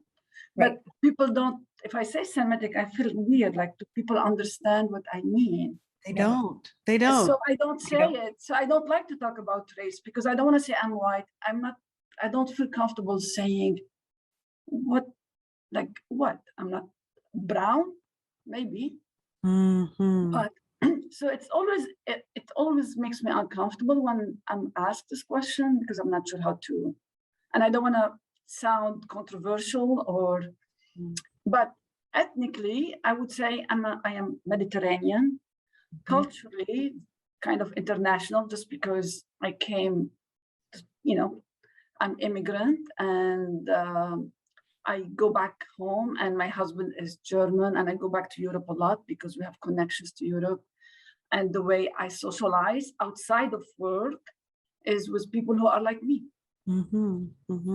culturally and socially. Yeah. And the first time I encountered Blackness or the difference, I'm not sure how you phrase that question. I went to Bloomington, Indiana University. I don't know if you know Midwest and Bloomington. And somehow I interacted with some Black students, and I was shocked about the language. I wasn't sure that I understood it.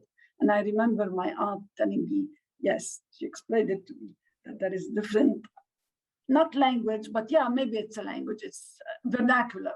Yeah. And that's the first time I assumed that African Americans are kind of like the white Americans. Ah, interesting. That's fascinating. Yeah.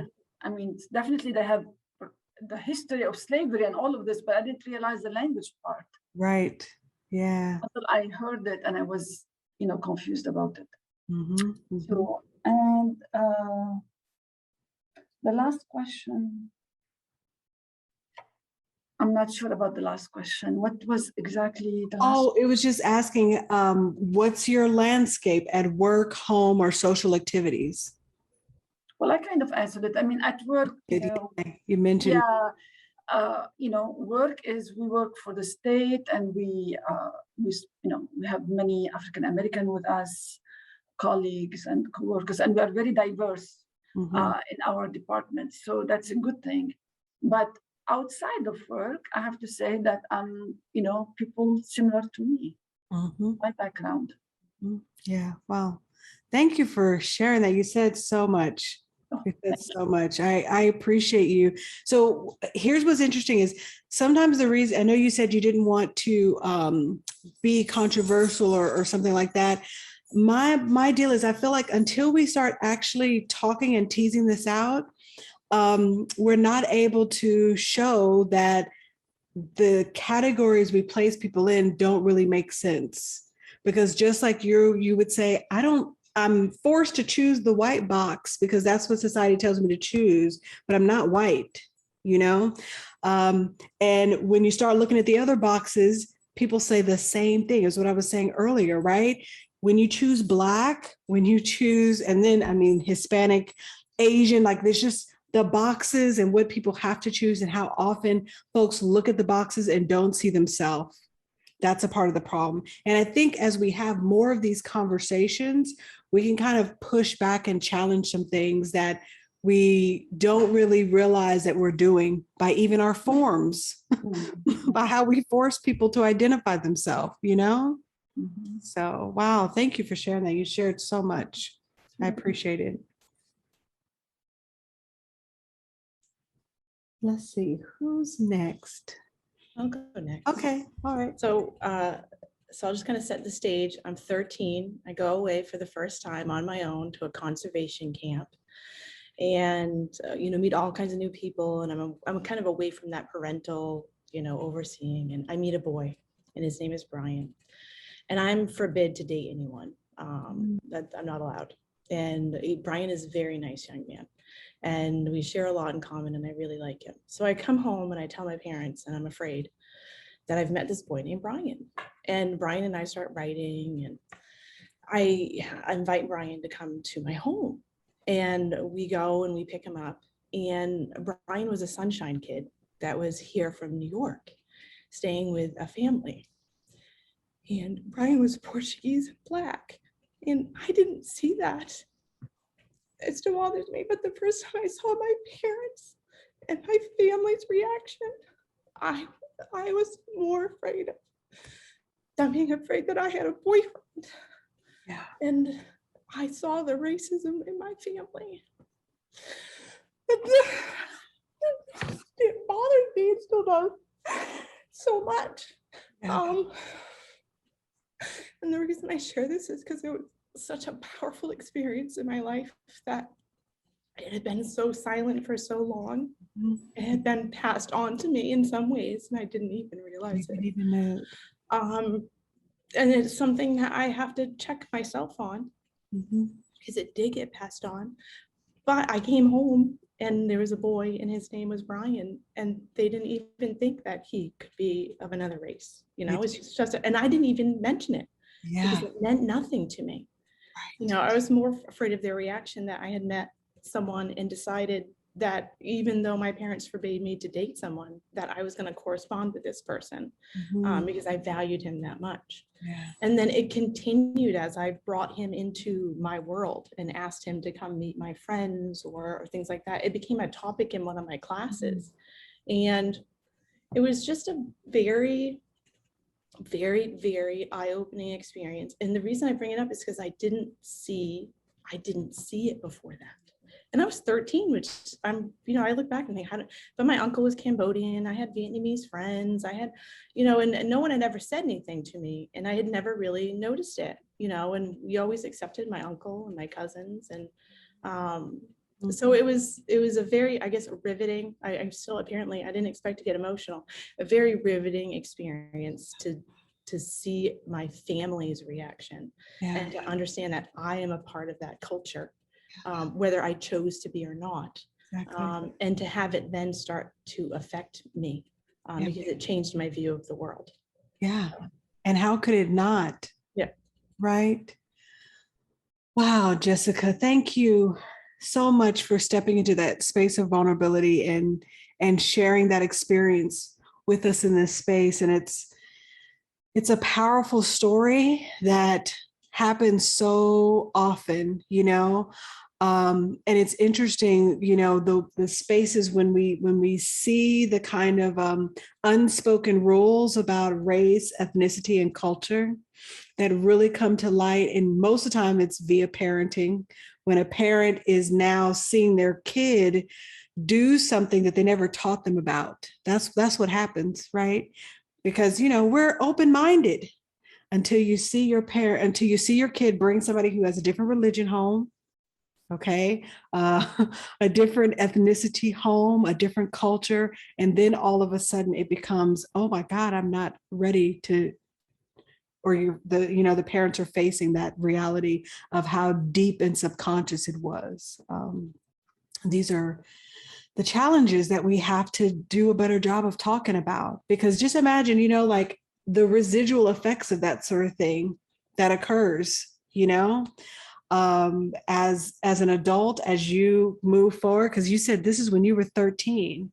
So in some subconscious level, did that experience continue to affect you and your dating patterns moving forward, to affect the type of people you were open to racially, ethnically, culturally, right?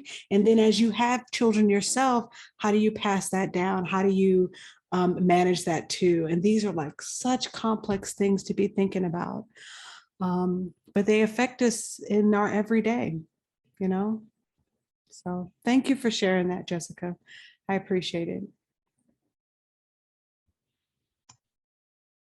I don't know how I'm going to follow that up, but that was an amazing story. All of your stories have been awesome to hear. So thank you all for sharing.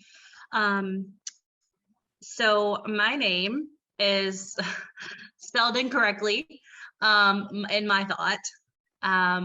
My mother named me after two of her best friends in college, and Lisa was her best friend. And for some reason, my mom thought it would be fun to put an extra S in my name and an A in front so that it's spelled Elisa, and give me the lifelong task of feeling uncomfortable correcting people. Yeah. That it's actually Elisa. But her name is Charlesa, so it's Charles with an A. So I guess because she had to spend her life doing that, she wanted to pass it down to her first daughter. So that's what I say about my name. Wow. But it's okay. I pretty much answer to anything. And I identify as a white female lesbian. And I am from South Louisiana. So I have the Southern Baptist, all of those things that come along with being Southern. It's all there. Yeah. And I moved to New England for the first time about 15 years ago. And I moved back and forth. So it was culture shock each time. And it's been very difficult for me to kind of assimilate in a specific spot. And I apologize for my dog. New apartment, they're getting used to the sounds. No worries. It's been very hard for me to assimilate because growing up in the South, there's a very large Black population, a very large Asian population. So I've been used to that my entire life. Mm-hmm. And then moving here, it's not diverse at all. Yeah. So you really have to, or I've really had to check myself each place of, am I bringing and learning new biases each time I go to apply to the South from being in the Northeast? And then am I applying biases that I've learned in the South up to the Northeast? Mm-hmm. So it's kind of, it's been a very hard transition. And as far as noticing the racial difference, as I've been thinking about it, again, growing up in the South, it was never, I mean, it was just there. We were all different and we all knew it. Mm-hmm. But as I've been thinking about it, I'm thinking of the comments that like my grandfather would make. Mm-hmm. And using words that for identification that I, to this day, like it just shocked me that my grandfather used those words. Mm-hmm. And my uncles used those words. Mm-hmm. And just now remembering the status, I guess. My grandparents owned a cafe, so there were very different spaces for people of color. And it never dawned on me until I started looking at my culture and my history. Your history, yeah. Of this was a very real thing in my life, and it never dawned on me that it wasn't okay, because that's just the way it was. Mm-hmm. And that's the way it was done in my grandparents, my parents. We had a very white church, and when a white woman wanted to bring her Black husband in, and then their Black and white children, I remember this scandal where people older white families left the church.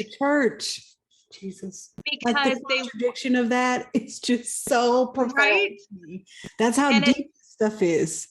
And it really is. And that's when I was a young teenager. Yeah. So I'm like, this is the things that people who are, close to my age and then maybe a little bit older are seeing, that it's not okay. And there are people who don't feel that, that the same way that I do. And I always knew that I looked at things a little bit differently and felt at things a little bit differently. Mm-hmm. But as far as the racial landscape now, I don't have a diverse set of friends, and that makes me sad. I try to be intentional about reaching out to people, but unfortunately, with New Hampshire not being a very diverse area, in this area that I'm in now, some of the locations are, it's very hard to even just come across people of color. In my work, I have a little bit more of an expanded range, so that's helpful. But right now, pretty much anybody I'm around is white. And that doesn't, I mean, I need more diversity in my life, and I want more diversity in my life. So now I just need to figure out how to be more intentional about doing that. Yeah. Wow. Man, you guys are just amazing. Like, so much was shared. I'll share also, but I just want to say, like, what you all are sharing is just wonderful and it's profound. And I really appreciate the fact that we are, even in this space, taking opportunity to be vulnerable and uncover some of this stuff, because that's where the work is and that's how we get new things done. So for me, when I think of these questions, my name is Nicole. My first name literally came from my mom loving soap operas. And her favorite show had Nicole and Erica. So she named me Nicole and my sister Erica. The only thing special I would say probably is my middle name, which is Musette. And it comes from a mix. She was a musician. She played piano, so Mozart and music. And so that's why she went for Musette. So I was actually born in Inglewood, California. And I ended up moving. My grandmother ended up raising me. My mom and dad were having substance use issues. Okay. So that's why this work is so important to me. I feel as though I have a lot of different types of lived experience. If any of you are familiar with Inglewood, California, whether that means from TV or movies, it's the hood. Okay, it's the hood, right? Where there's a lot of crime, poverty, gangs, that sort of stuff. So my grandmother ended up taking my sister and I, and we relocated to Edmond, Oklahoma. So I went from a place that was like very diverse. If anything, there were probably very few white folks. It was mostly, people of color, all colors. To dropping in Edmond, Oklahoma, and I was the one Black person. So I was trying to remember whose story earlier. I think it was Katie was saying that your experience with race was being in a class and for the first time having a Black student show up. Well, that was me. Okay, and that was my experience. And it was my first time really seeing race. We were the only Black family in our neighborhood. I was the only Black kid in my class. I think there might be 3 Black students in the whole school. So it was a huge difference in transition. And that's when all of a sudden I really, really knew race. And so it was interesting, growing up middle school and high school, because even though we lived around all white folks, my grandmother was Christian, so we would drive 30 minutes onto the Black side of town to go to church. And what would be so fascinating about that experience is it left me in a place of not fitting in either place, because I was going to predominantly white school. So how I talked started to change, how I learned how to pronounce words, language, all this other kind of stuff started to change. So when I'd go to church, I was talking white. Right. There was this weird kind of situation of, oh, you must think you're better. And I'm like, well, this is just how I talk. It's not about being better. This is literally how I'm learning how to speak at my house, at my school. It doesn't say anything else about anything. And so it's fascinating to think about all these cultural things that happen even within a group of people. And so I've always been fascinated by race, ethnicity, and culture because it's so complicated. I've spent time in California, Oklahoma, New York, DC. Now I'm in North Carolina. And so culturally, it's all kind of mixed for me. Interesting when I think about the conversation about landscape. My workspaces are predominantly white. There are minimal number of people of color in the typical workspace that I am. However, my home is, all Black. I live in a neighborhood that's predominantly Black also, which interestingly wasn't intentional. I just found a house that I really loved. And as I looked up, I said, oh, wow, this is like all the people around here are Black. That's kind of cool, And then in terms of social activities, it's the same. It's a little bit more mixed, but I would say I definitely, even myself, lack an extremely diverse, as much as I would really like. When I loved living in DC and I loved living in New York, because I really enjoyed the level of diversity. And this may sound simple, but for me, I love culture. I love the music. I love food. I love the art. Like, that's what I enjoy the most about diversity and culture exposure, is because I feel like it's like gives life and curiosity to the world, where when you're kind of homogenous, that feels boring to me, is being homogenous. So I really, really like this activity, you all, because I think it gives an opportunity to think about how subconscious some of the racial stuff is, that I don't know that we realize how subconscious it is. And I have found it interesting that even amongst our stories, there is something different about being Black in America. And I'm not sure why, because even some of you, in sharing your experiences, that, even though there's a large group of folks who are able to be categorized as white, who get assimilated in and welcomed in, if you think about it, to white, even though they're not white at all. Whenever your skin tone gets a little bit darker, it's like, oop, wait, you're different. And it's like, well, the Lebanese person is just as different from you as the white presenting Black person or the white presenting Latino person, right? You hear this all the time, where there are folks who are of the Latin community who physically appear white, who are assimilated into white culture, but I'm not white, y'all. So it's just fascinating, some of the ways in which we interact with each other. And I think we've got to figure out how to untease and untangle some of this stuff, because what ends up happening where ACEs and disparities cross over is because some communities are treated differently. The disparities and inequities in our society perpetuate and continue, unfortunately. And for me, I feel like that brings us all down. That's how I think about it. Because there are moments, I had a moment this summer where I was really thinking about like how so much of our health expectancy is geographically based. It's zip code based. And I'd actually reached out, and maybe I'll find it on the next break. I'd love to share with you. I reached out to this data software folks who I found. They're called My Sidewalk, and I'll share their information. They've been an amazing resource to me. But I texted the guy, I was like, I have this thought and I want to find some data on it.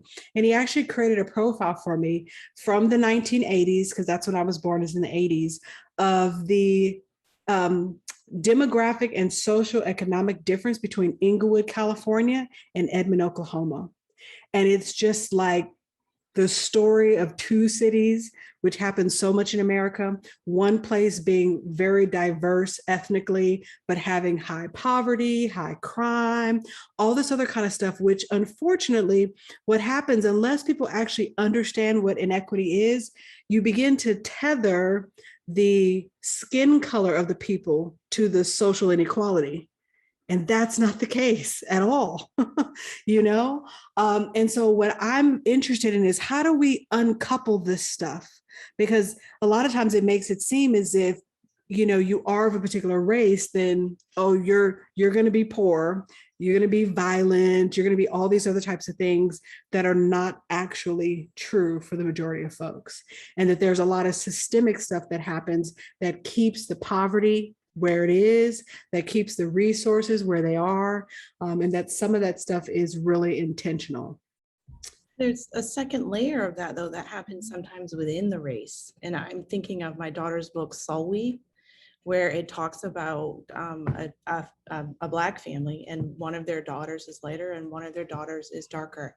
And they compare her to day and night and how day needs night. And the darker daughter goes through a whole experience of prejudice from her family, from her friends, from beauty standards to being important or not important. And it's a really kind of eye-opening children's book to read. And they tell it very nice, because in the end, it's, light. The day needs night. And so we all need to love ourselves. But to see that there's that second layer that's happening, where those standards are even happening within different groups. So. And listen, that stuff that you're pointing out right there is so true, and it's so deep, because it adds the additional layer that you're talking about, and see it all the time. I mean, I lived it personally. Talk about lived experience, and I don't even consider myself light in terms of Black folks, but my sister was darker than me. Okay, and literally there was a comparison between us. And I mean, the shade difference is not even like really, but literally there was a comparison between us for her being darky, like literally. It's just insane. The types of stuff it talks about. Yeah. It even talks about hair too. Whether or not your hair is kinky versus straight. I mean, it's really profound the way in which this cultural stuff happens. It happens in the Latino community too, where you have Black Latinos who are brown as I am, but not Black. And when I say Black, I mean African-American, you know what I mean? Because culturally the person's Dominican, you know what I mean? Or some other type of ethnicity, but because of their skin tone, they get labeled Black. It's just fascinating stuff of how all of this kind of pans out. So, wow. Well, I really, really appreciate you all sharing so much here. I mean, this was a lot and it was a bit heavy. I'm going to ask if we can get up and just stretch our bodies a little bit, release some of this trauma, a little bit of fight or flight. Happens sometimes when you have these types of conversations. So whatever you need to do to just get some of this energy out of you, thank you for that, because I know I was still feeling Jessica. Your story really, really got to me, because, for me, love is so, it's unfortunate that we limit ourselves, whether that's by race, we do it with gender. I'm a part of the flag family, the Rainbow Coalition myself.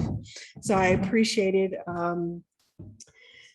Claudia sharing earlier also. And it's just interesting all the different ways we kind of limit love between people, unfortunately. So great. Okay, well, let me go back to sharing here. Go. Okay. All right. So objective number 3. And in this particular section, we're going to stay in this theme of thinking about the system of inequality. And this is continuing with the content from the World Trust and the racial equity content. So I really like this quote by Thurgood Marshall. And for me, this begins to help us recognize that a part of this is sure raising our awareness of the issues, but also realizing that each one of us has the power, has the ability, has the strength to push back and speak out. And this is what it says: when you see wrong or inequality or injustice, speak out, because this is your country. This is your democracy. Make it, protect it, pass it on. Okay. And so I want to keep that in the back of our minds as we transition into thinking about the system of inequality. Because as we talk about this system, you're going to see the issues, you're going to see the parts that are wrong.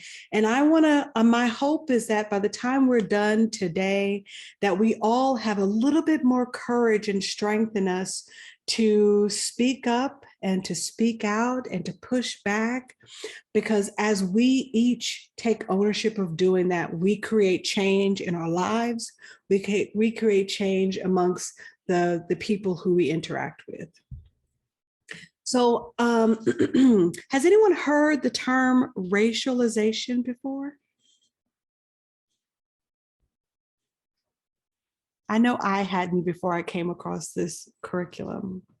But essentially, racialization just refers to this kind of a dynamic and fluid system in which our practices, our cultural norms begin to reflect and maintain outcomes that are racialized.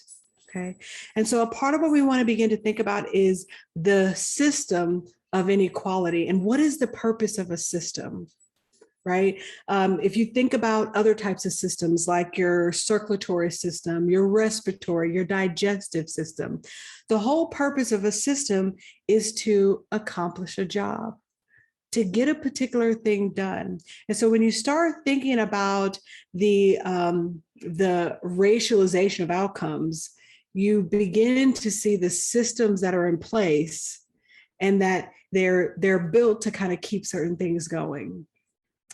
The World Trust has this really great, it's only a 2-minute video, so I'm going to share that here. I think I've got the video. Yeah, I got the video on. So I want to share their video that does a really good job of just explaining the concept of what the system of racialized outcomes is. And so I'll play this for you so you guys can get a sense. Here we go. The system of inequity is embedded in history, culture, and identity. It has internal components and external components. These components are moved or influenced by power and economics. The internal components consist of bias, privilege, and internalized racism. The external components play out in relationships which are interpersonal, institutional, and structural. All of these layers are happening simultaneously, and they are churning out inequities. Mm-hmm. Yeah. So I love this just very simple way of thinking about the system of inequality. I like it for a few reasons. One, it acknowledges history.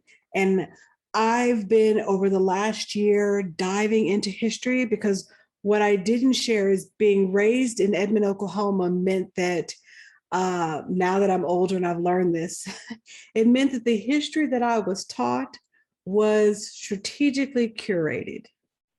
And I don't know if some of you realize that in our school systems, what our youth are being taught about the history of our country, the history of life, is not always the full picture. And I didn't know this. I mean, you would never think that you don't get the full picture.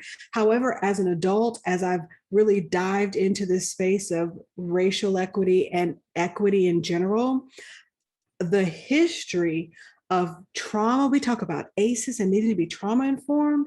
When you really, really think about the trauma of what it just means to be a part of American history, it's pretty bad. Something Timothy was saying in the earlier session of how brutal we used to be as a society. And so if you are someone who believes in things like energy, who believes in things like epigenetics, which is to basically say that trauma literally affects our DNA, you can't help but to understand history. And so our history definitely affects our culture and our identity as a society.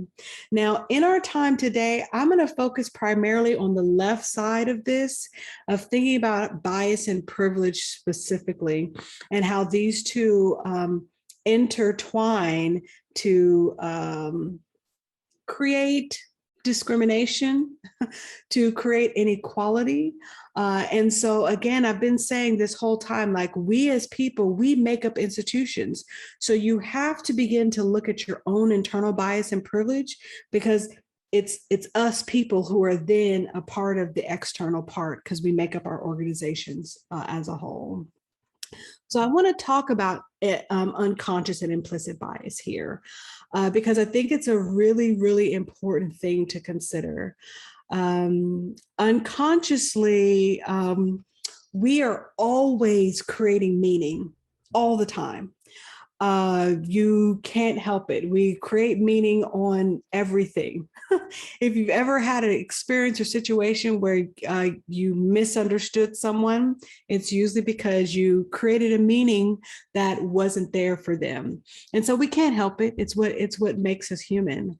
The reality is, though, most of our meaning that we create, our biases, our stereotypes, our prejudices that we create around race are subconscious. Okay. The challenge with subconscious ideas is the fact that they're actually subconscious. So they're happening naturally in the background without your awareness. And this is why you hear so often, I've said it multiple times today, that the work of uncovering equity is work because of where it lives in the brain. And, you know, Jessica, I'm just thinking about the story you shared earlier and just your own personal recognition that it's not even like your family had sat down and said, hey, you can't date Black folks. You know, it's not like any of that stuff ever really was spoken. However, in that moment, when you had the experience, you knew immediately what was going on. And that stuff is deep down in the subconscious part of how our brain works. And so the reason unconscious and implicit bias is so important for us to understand is because of that. If we have biases happening in the background that we're not knowledgeable of, it affects how we interact with others. It affects what we're able to do and accomplish in the work that we're doing. Now, most people at this point have heard of the implicit bias test that's done by Harvard. If not, I encourage you to Google it. You're going to get these slides, so the link is there too. But if you haven't taken one, you should. It's a great way to know. I'll admit I took one here recently. And unfortunately, I was shown to be biased against my own people. At the same time, it doesn't surprise me, right? Given my history, given where I was born, I was raised culturally around 98% white folks. And then I was raised by my grandmother. So generationally, she was born in 29, y'all. Let me pause the share here because I want to. She was born in 29. And if you can just imagine what it was like for a person of color in 1929 here in America. So as a protective factor, this is how I think about things. This is why history is important. As a protective factor, she really said, like, truly, the messages I received is that white is right. It's better. It keeps you out of trouble. Like all these messages, right? It's one of the reasons why she moved us to Edmond, Oklahoma. You know what I mean? She was like, I want to have you guys have better. And honestly, we grew up where she preferred that we date white people. Okay? Because she was like, I don't want any nappy head kids. I want them to have lighter skin. Like, this was messages, y'all, for real, for real. So when you think about that kind of stuff, like I'm even as a person of color working on my own unconscious bias, because how can I not, doing this work, right? The way in which I was raised, how our society and culture has changed. So these conversations I personally find them so important to the work that we do, because if I'm not knowledgeable of my own bias, I don't realize the ways in which I'm being unconsciously biased towards other people. And that's the work here, is once you uncover, you're able to say, okay, where are my biases coming into check here? Where is this happening and how is it molding and shaping the work that I do? So I just wanted to share that with you just so people can see how complex this stuff is because it's really, really, really complex, unfortunately. However, I'm a very optimistic, hopeful person. So I believe that some of the reason why this topic is fascinating to me, because I'm able to use my voice, my experience, my lived experience to be an agent of change. And so that's why whenever I get asked to talk and have these conversations, I'm like, yes, I'll do it, because it helps me work on me. It helps me learn more too. Okay. The next thing I want to share with you all is there's this really awesome privilege walk experience that was done by BuzzFeed. And if you don't know much about BuzzFeed, they're actually a really great company. I always say Google stuff, but check them out on YouTube. And this was one that they did a privilege walk with their staff. And it's a very short video that I think does a great job of articulating what privilege is. Because remember, when we were looking here at this internal part, there's two things happening. There's the bias that occurs mostly subconsciously, but then there's also privilege. And privilege is something that's important to recognize and look at. And so this privilege walk is something that you can do with your own staff, your own family if you want. And again, if you just Google privilege walk, it'll give you the prompts on how to do it. But I want to share with you their experience of going through a privilege walk and what they found out. Some people are born into families where they have to walk miles just to get water. All I have to do is turn on a faucet. That's privilege.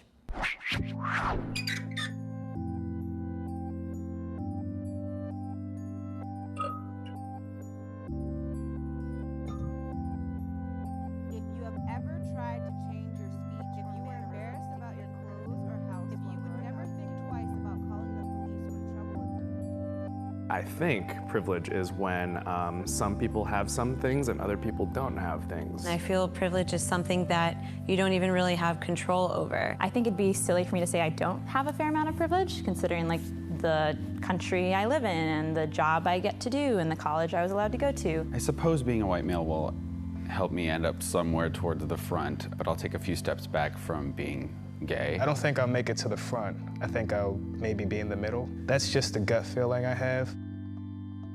If your parents work nights and weekends to support your family, take one step back. If you can show affection for your romantic partner in public without fear of ridicule or violence, take one step forward. If you were embarrassed about your clothes or house while growing up, take one step back. If you have ever been diagnosed as having a physical or mental illness or disability, take one step back. If you have ever been bullied or made fun of based on something you can't change, take one step back. If you get time off for your religious holidays, take one step forward. If you came from a supportive family environment, if you can see a doctor whenever you feel the need, if you are able to move through the world without fear of sexual assault, if you took out loans for your education, if there were more than 50 books in your house growing up. So these are your final positions.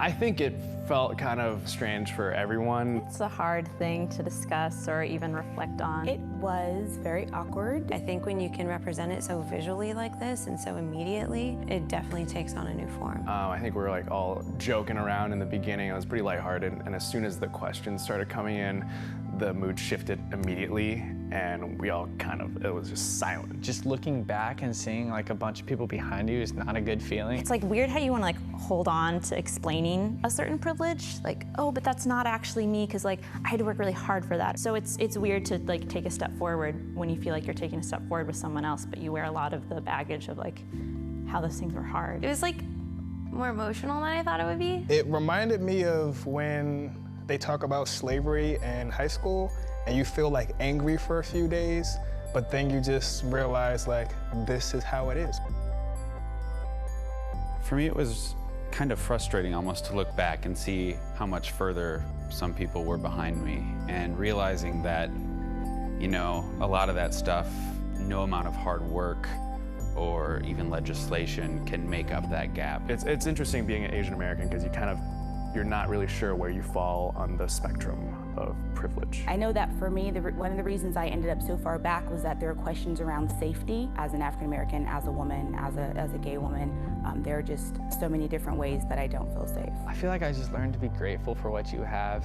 You know, we're in such a huge society where it's always complaining about what you don't have. It just shows you that for some families, like each family, you're meant to do better. My grandparents did good, my parents did good, and I'll do even better. I do think if you're not like aware of privilege, you should do this exercise, but it's more complicated.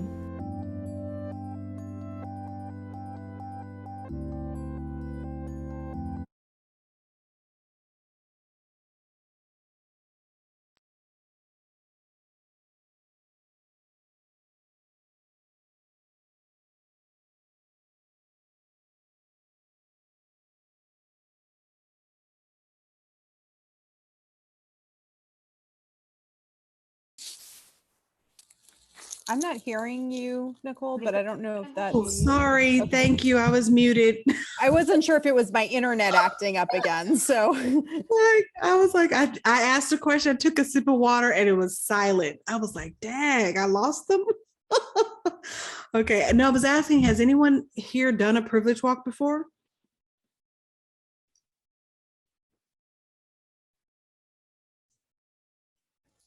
I haven't done an actual walk. I've done a privilege inventory where it's like a self-assessment, where it's like a series of like 20 questions that are similar to what, and you kind of add up your score at the end and people shared their scores, but I haven't done an actual walk.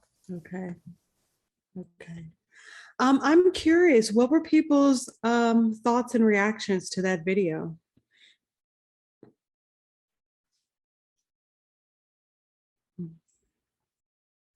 You can't talk with these headphones. Oh, okay. No problem, Jessica.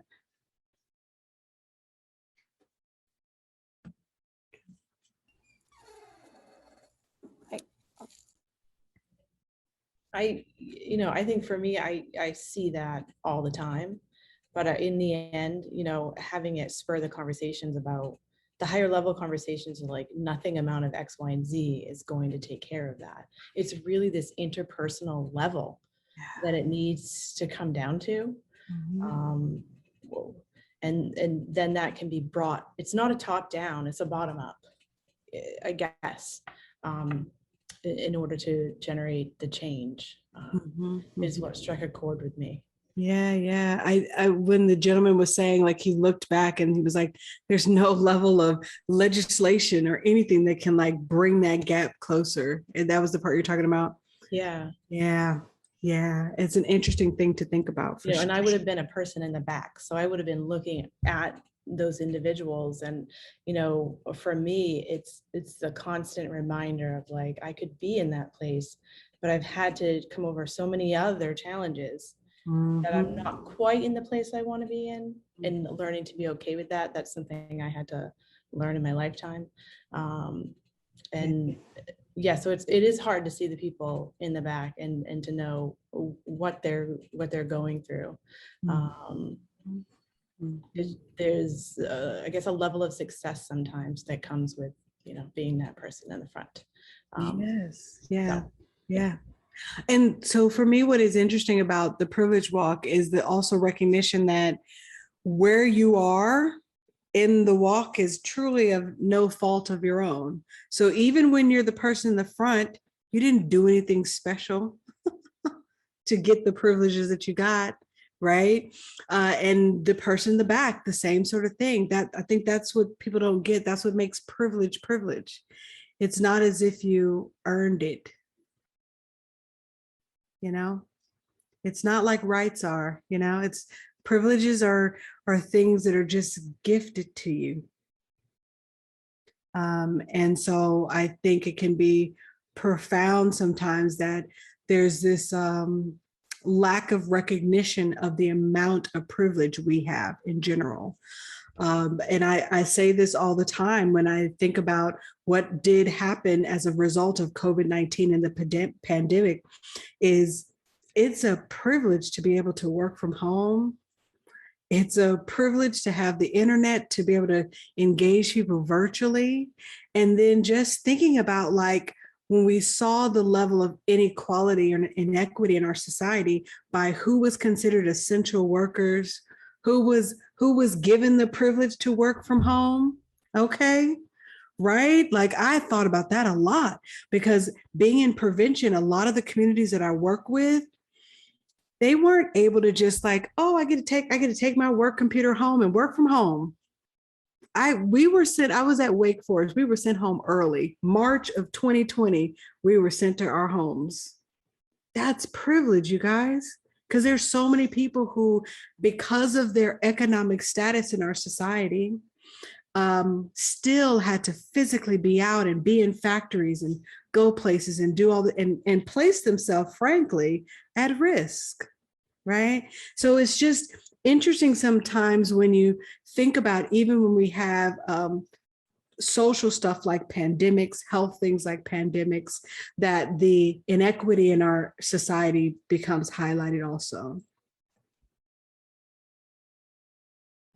I found myself having like a little bit of a visceral reaction to the gentleman, the white gentleman who said that there's no legislation that could address this, as well as the other white gentleman who commented like it gave him a different sense of appreciation.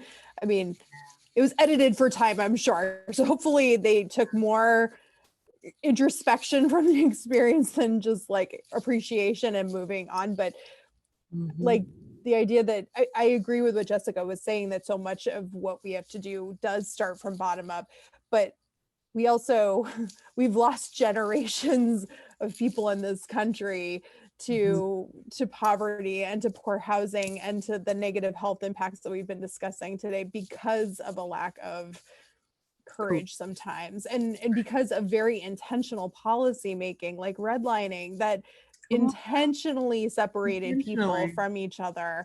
And and that theme of safety that came up in the video, especially for the Black woman who also identified as gay, like she doesn't feel safe in her skin on a daily basis, like for multiple reasons, you know. And so there's so much. So I guess I had a visceral reaction to the idea that legislation couldn't make a difference, because I feel like legislation has often been used very intentionally to cause some of the harms. Come on now. That have led to either the privilege or lack thereof that people in that room were experiencing. Yes. So Katie, I'm so glad you said that, because you're absolutely right. And you saying that reminds me of something, because you're right. Like, and in that moment, I'm just reflecting here a second, because you're like, I'm glad you said you had a visceral response to him. Well, to both of them, right? One, because, you know, honestly, when he was like, there's no legislation that, and I'm like, actually, he's right. But when you were talking, you're right too, which is, think about it. Legislation is the reason we have the boundaries we have. All of it. Slavery, before slavery, how the Native Americans were essentially exterminated, you know, and then all of the stuff around redlining, around our policies, around our laws. So again, you know, I'm even challenging myself here, right? Which is the fact that, you know, we're wanting to believe that there's no legislation that can create change. But the truth is, legislative power is our greatest power in this country. And it has been used systemically and strategically to box in people by economics and to box in people by race, by gender too. Come on, women. like there's just so many examples of how legislation has done an excellent job of keeping people pushed down.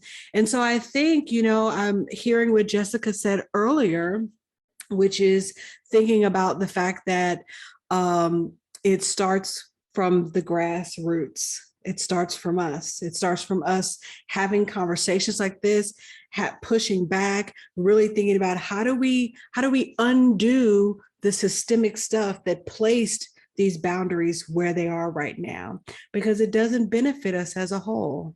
You know, it really, really doesn't benefit us as a whole. It's kind of the same thing that happens. If you think of it like it's an organization, maybe that's has the same kind of things that were going on. We were talking about you know, the data driven and the needing to have a certain education and a background. And those are the same things that are driving at that higher level that need to get broken down so that we can make put the motions forward and get the people in place and Because right now, the leaders aren't thinking like this. They're checking off the boxes. They're not thinking like this. They're And not that's why I thinking say like it's ground up, because right now, the leaders that are in place, maybe there's some, but overall, it's proven historically not to be effective. Correct. And so They're how do holding you the system in place. how do you create those change agents to put into that system to help co-create that change? Yeah. Because it's so systemically built in that to me, it feels like it can never happen. Yeah, right. And I sometimes struggle even, how do you make it happen locally, let alone on that level. So if I feel empowered when I say it starts here, because at least that's something I can do. Yeah. But yeah. Yeah, I totally agree. When we come back from our break, we got about 10 more minutes to chat. But when we come back from our break, the last part that we're going to focus on is how do we take all of this and do something at least on the small level, us as individuals? Because I agree with you, right? It feels so big and so overwhelming that it's like, how do I change a whole organization? Right? So then I begin to say, well, what can Nicole Augustine do herself in the work that she's doing?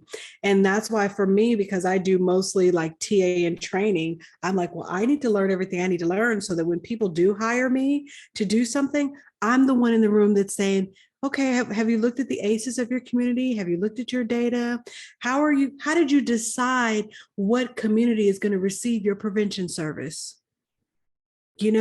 Like I'm the person who's asking these questions that help people think about the systemic stuff that they're overlooking, The other big question I've been asking lately is broadening of the prevention certification, like bringing that onto the ground. Because I don't think people realize, as far as IC&RC is concerned, you only need a high school diploma or GED to be a prevention specialist. Okay. So our International Credentialing Board itself doesn't require a master's degree or any of these other degrees to become a prevention specialist. Yet the states, the boards make decisions about what's required. And so this is something I'm personally interested in because I believe in certification, just because I feel like there should be at least some sort of standard of practice. We have a history of our fear tactics that we thought worked, we know don't. And to me, it's through certification that we help create standards and competencies as prevention specialists. And once I started doing some research on what it takes to become a prevention specialist, I was struck by the fact that some states are like, oh, you only need a GED or high school diploma, and other states wanted you to have a master's or have an undergraduate degree.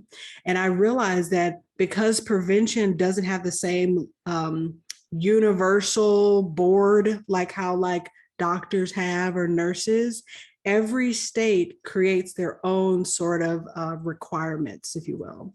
And so you can be in one state where you only need a GED, which I think should be the standard personally, because when I think about what it means to be a prevention specialist, that's happening every day. Like I'm a prevention specialist at my family cookout because somebody is drinking too much, because somebody said, oh, my back is hurting. Do you got some hydros? Or I can't sleep very well. Anybody got any Ambience today? Like these are conversations at the family events, right? So to me, my prevention specialist mantle, I have on all the time. I don't ever get to take it off. And so I imagine if we actually had people trained in prevention specialist ideology, like as grandmas and aunties and uncles and cousins, the work of prevention could literally be permeated everywhere. And so for me, I'm like, why are we having conversations about making the prevention specialist certification just like community health workers so that our work can be happening in all the spaces where it should be happening? Yes, like the peer support. Exactly. It is no different. And so to me, because this level of knowledge should be on the regular community spaces, that would free people like us in this room to provide TA, to provide higher level support, right, to the work of prevention. Mm-hmm. Yes, you have a lived experience and take a class for your certification. Cheers, hear, hear. That would be the best way I think it should be reconstructed. And honestly, you all, I got a chance to talk with the NPNs back in June, and this is what I shared with them. Because a part of my conversation around equity is how do we in prevention leadership do something different? And I was like, look, we're the state leaders right here. Y'all, people only need a GED. Why are we requiring masters and other stuff? Let's bring this work right into the field of people so the prevention work can be happening all the time. And so I love, Eddie, what you're saying is letting people have lived experience and then doing classes to get a certification. I really like that. Nicole, I would like to add that it's not only the certification, it's also how we hire. Who do we choose to hire? You know? Yeah. Yes. And that there's inequality there too. Being in Boston, we have so many choices of great universities. So why do we choose to hire from those universities? Yep. And not from others. And not from others. Absolutely. And to me, that's a part of that system of how we've valued and ranked things specifically to show that, oh, this is more prestigious than something else. It's an interesting space to be thinking about. And I think it's counterintuitive to equity, truly. Wow. Any other thoughts here? This is a great conversation, you all. Let's see, like the recovery champion, but prevention champions, exactly. Got to love the old men in the sweaters. Jesus, yes, yes, it's true. I'm waiting for a lot of them to retire, y'all. So we can get some new voices and new blood into the space. Okay. Well, I don't want to jump into our next section because we only got 5 minutes for the break. So if it's okay with y'all, I'll let you go into the break sooner because it would make sense for me to start a part and only have 5 minutes to it. So let's come back. We have a 15-minute break, but I'll give you guys that 5. So if we come back at 2:15 to finish out the day. Okay.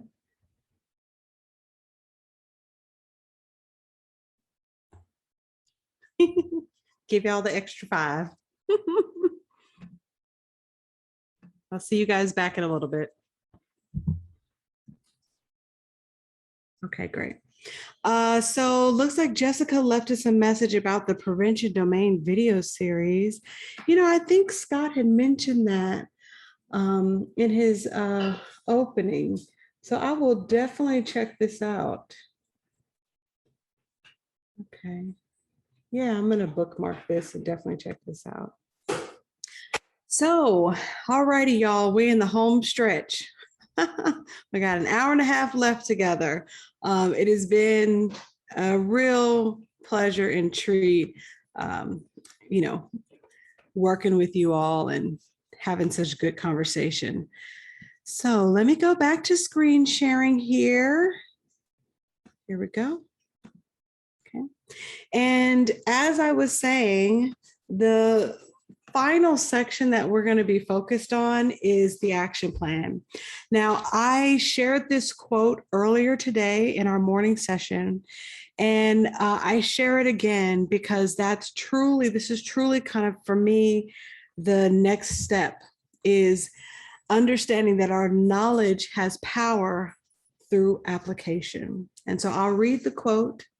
Knowledge has no value except that which can be gained from its application towards some worthy end.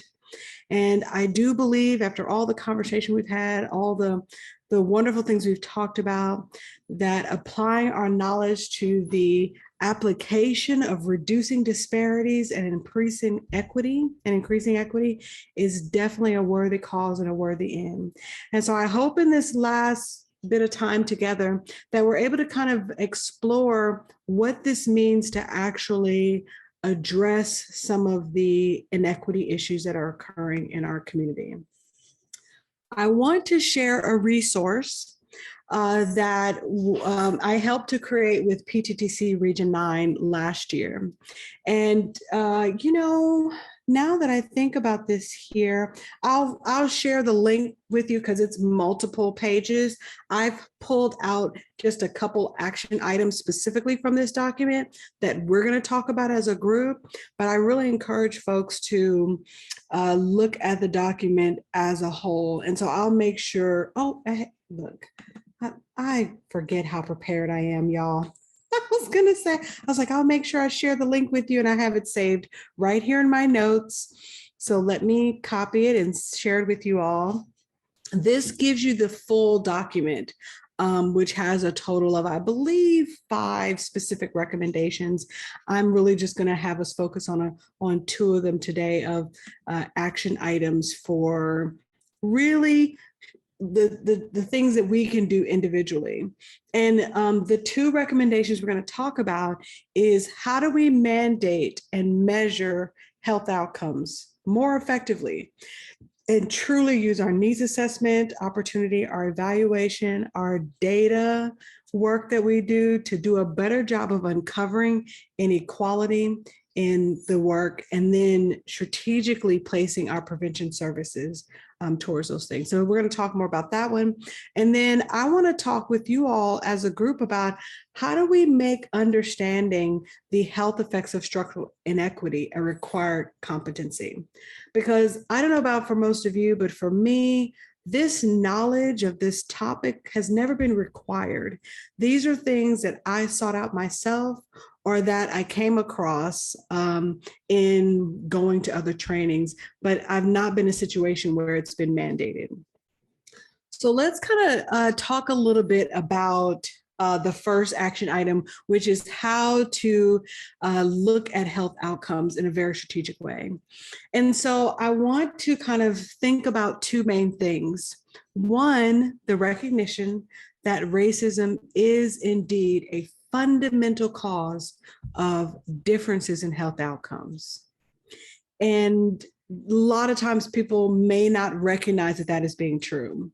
And then I wanted to share the definition of structural racism, and I'll just read it so we make sure everybody hears it.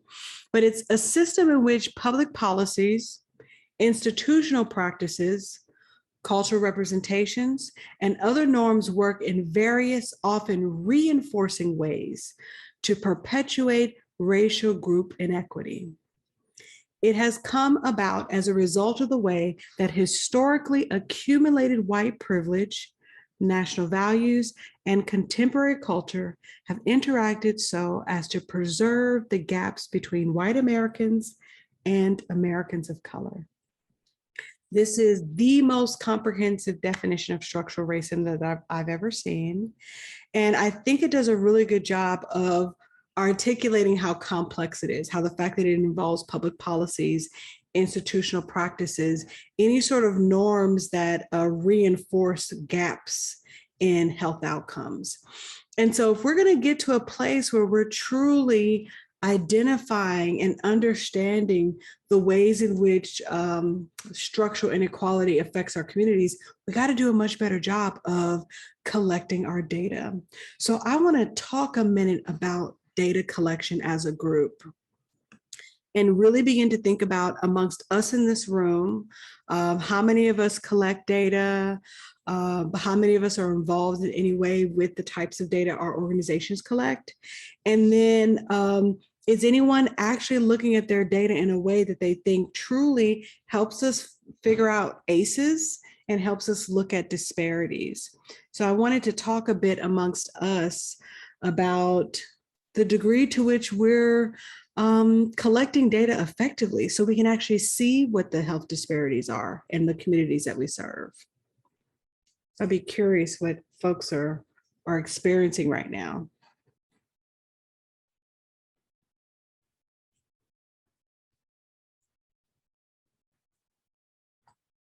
Uh-oh, is nobody collecting data? That's somebody else's job. Okay, no worries, Jessica. just wasn't, what was your question? Well, I'm asking, like, one, are any of you all, the organizations you work with, actually collecting data that shows your community disparities?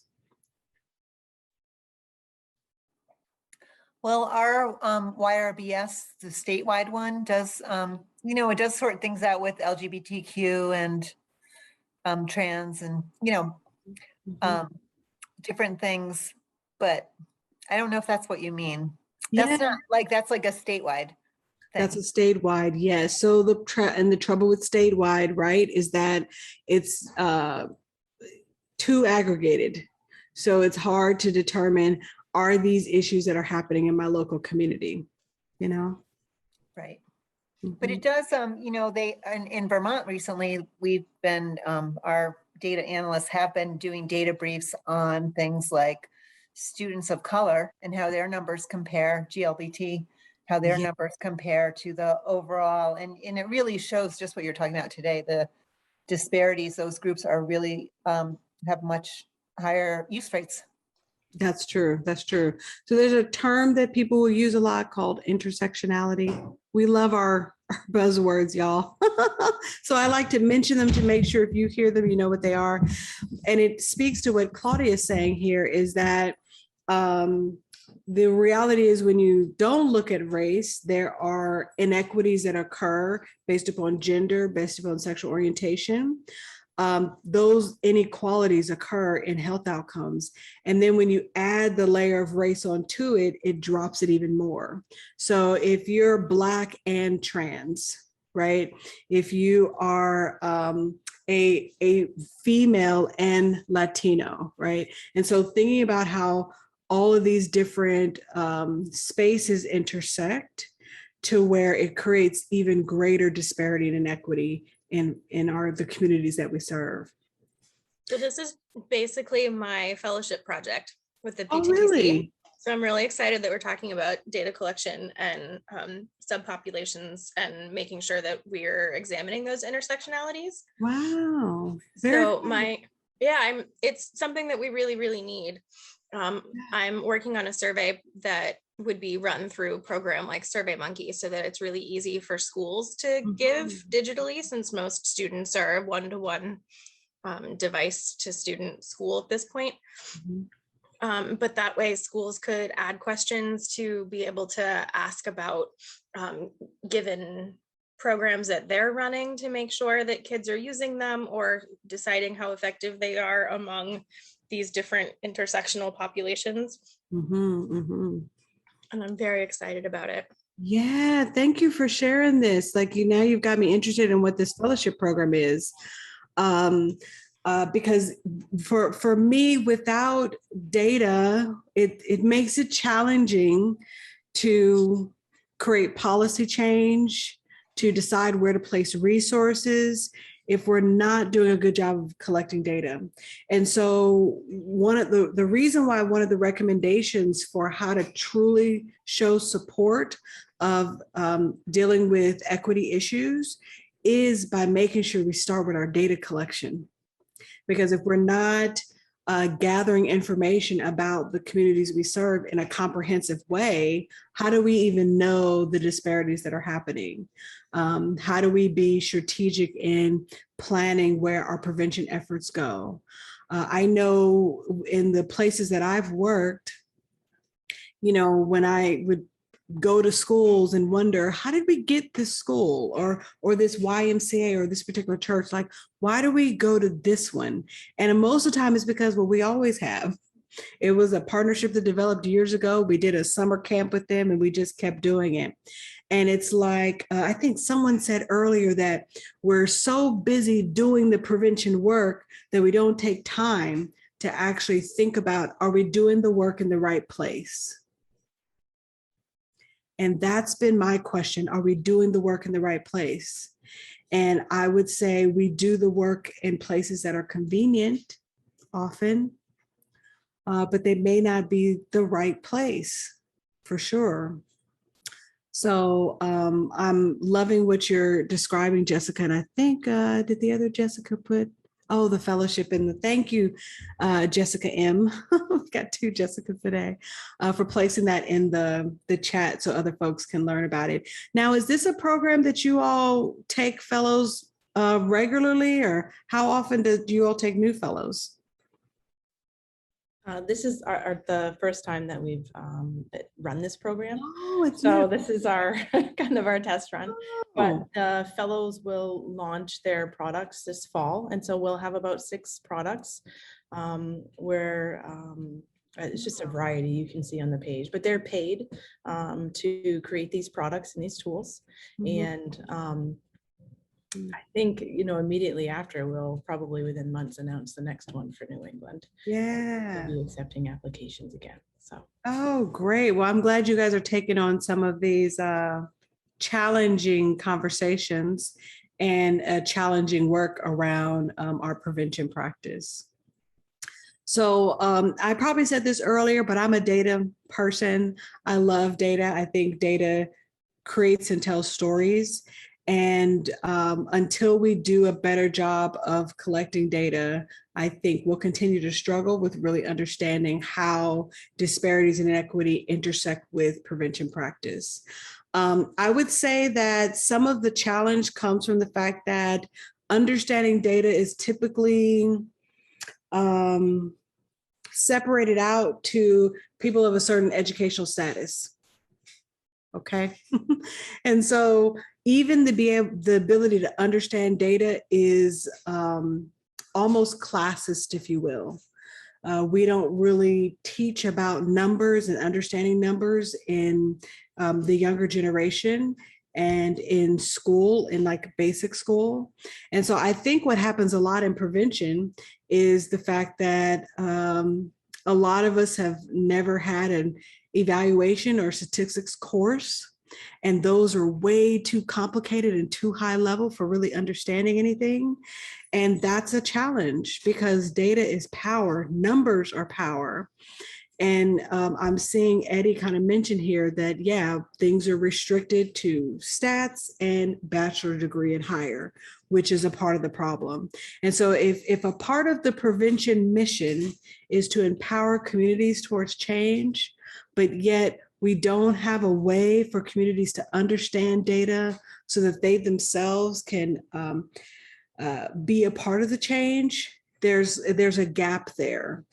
And this is reminding me again about the resource to share with you. And so I'm going to drop that in the chat of my sidewalk. I don't know if anybody got to look at them before when I mentioned them earlier, but since it's popping up in my head again, I'm going to drop it in the chat. This company is called My Sidewalk. I came across them because I'll just share with you all. I've applied for a Racial Equity 2030 grant with the Kellogg Foundation. And I've been doing some research over the last 8 months or so, prepping for that application to really look at how do we use data to tell better stories of the work of inequity? Because I think a lot of people are disconnected from the conversation about equity, especially if you're privileged and you're white. It's easier to not have to think about equity or racial issues because it doesn't directly affect your life all the time. And so what's been fascinating for me is to think about how do we use data to help people see that even if you're not a person of color, the conversation about equity affects economics. It affects other systems too. And so I'd come across this company, My Sidewalk, in my research. And I've been fortunate enough to do some work in collaboration with them. And I've been referring a lot of coalitions to them because they've actually taken, they're a bunch of researchers, but they've taken like every data set that exists and they've put some amazing brain power to it. And they've developed this platform that makes it really, really easy for like quickly mapping things like crime in your community or opioid overdoses in your community or things like lead poisonings, stuff that's like clearly linked to inequality stuff. And they do it in a way that's easy to understand, which is primarily maps. So they have a really great mapping feature, and then, you know, bar charts and stuff like that. And so I just like to share this because I think for me, this particular call to action, which is doing a better job of actually collecting data, and the mandate that our data actually do a better job of showing health outcomes, I think it's critical for us creating some changes. And so for me, my sidewalk has been the best version that I've seen of a group being able to take some information and make it easy to understand, really. So I wanted to share that resource with you all. And you're making me think about the resource that was shared with me. Oh, and it's not popping up here on my computer. I'll find it before we're done, because I wanted to share with you all I remember mentioning earlier, they'd made a my sidewalk for me of comparing the two cities. And I wanted to share that with you all so you all could see what I mean by the fact that they make it visually appealing and easy to understand at the same time, which I think is so important for being able to help people understand why we need data and how we can use data to do a better job of being strategic about the resources that we use. So I'll find that here in a minute. And oh, here it is. I found it. Here it is. Okay, I'm going to do a screen share for you guys because I thought this was really interesting. And so here's what's super cool. Trust me, I do not work for my sidewalk. I just, whenever I find a really great resource, I'm all about sharing great resources. So all I asked them to do was to create a comparison between the two cities. And they actually sent me this. It's a web page, which I can share with anyone.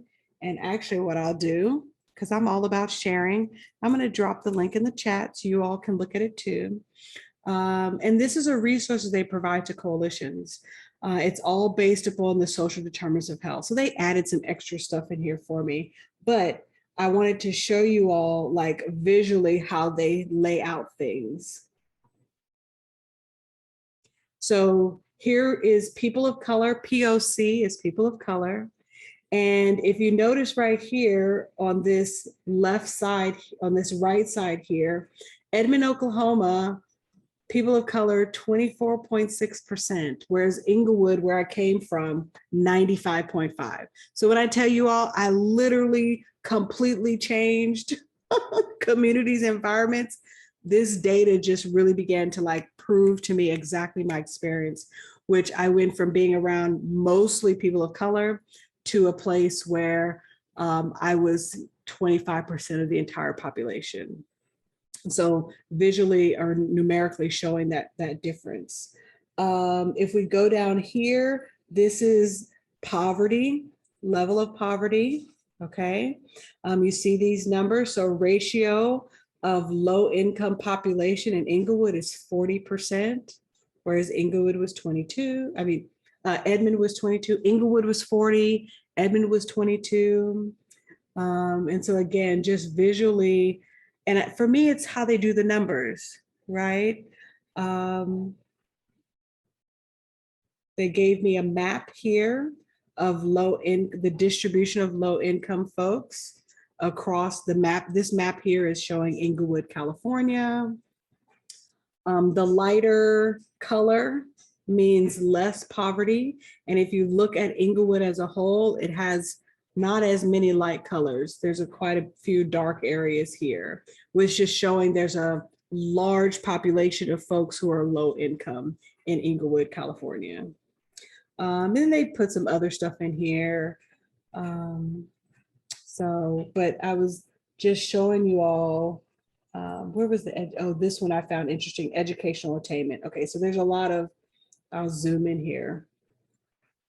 And just so you know, Inglewood is blue, Edmond is the yellow. So this is looking at educational attainment. And the easiest way to see it, I like to jump to like bachelor's degrees. So what percentage of the population has a bachelor's degree, right? Inglewood right here is 14.7%, whereas Edmond, Oklahoma, 31.2. So you start to look at the educational differences, right? Most folks are educated. And if you see this opposite here, how many people have less than a ninth grade? Look at this difference here. 13.2% in Inglewood, where it's only 1% in Oklahoma, in Edmond. All right. So this was like a really cool thing for me. They can do this based upon, I chose 2 cities, but imagine you could choose 2 zip codes in your community and actually show the social determinant of health differences that are happening in a particular community. This kind of information is extremely powerful. And what they're doing is they have a huge data set of work all across the country, and they pull it together to make it really simple and easy for you to create reports like this. So I've found partnering with them extremely helpful in helping me understand and use data to get a better sense of how different communities are affected and impacted by inequality. So had anybody, I don't know that anybody in this room had heard of My Sidewalk, but is anyone using any sort of data comparison like this in your work?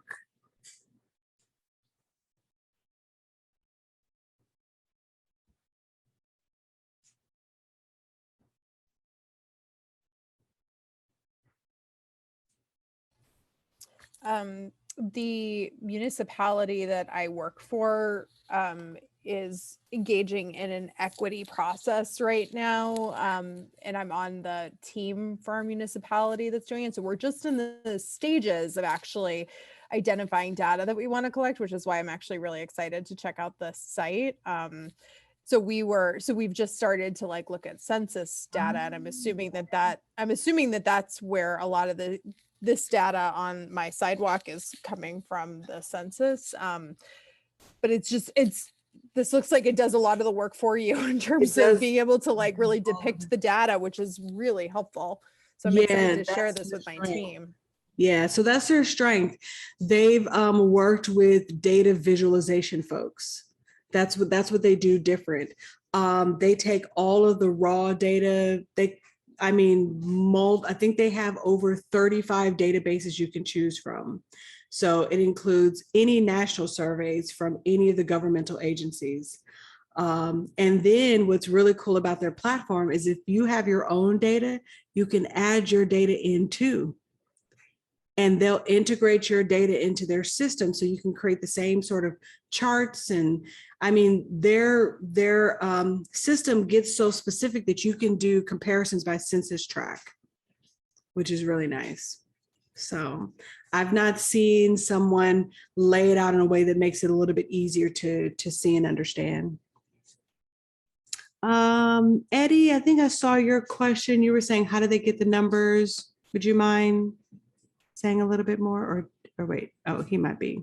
Did he disappear on us? He did. He might have got cut off. He did say that was happening to him. Okay, well, when he comes back, if he has the question, I'll answer it. But yeah, they use, just about any data set that exists. Plus, they, like I said, they will integrate your community level data into their platform, and it'll automatically make the charts and the pictures and the visualization for you too, which is really, really fabulous. So, okay. Cool. All right. So something that I want to look at and talk about here is cultural humility. And this was a conversation or a term that came up earlier today, because I like to think about what are the things we can do. So we just got to talking about data and how we use data is something that we can do, which means we can all now take personal ownership of having a bit more critical eye of the data that we're looking at and asking more questions about, is this a real good, clear depiction of the disparities that are happening in our community? And if not, how do we find it? So this is something we can all do. The other thing that we can do as a part of understanding personal bias is to work on our own cultural humility. And so this next piece I want to share with you all is talking about cultural humility. So you will need to pull your phones out real quick. I have a very short, I think it's 9-question survey, a cultural humility self-assessment. And so if you use the camera part of your phone, it will automatically pull up. There we go. It's a Survey Monkey. And just go through and answer these questions. And then I guess we'll do a thumbs up when people are done. That way I can see.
Okay. First thumbs up. Perfect. Thank you.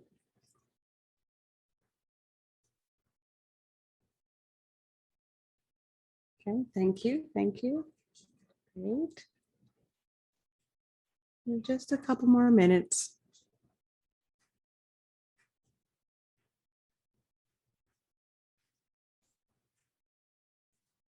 Okay, now the self-assessment isn't meant to be shared, but it's a quick self-assessment that I found online that I just kind of plugged into SurveyMonkey.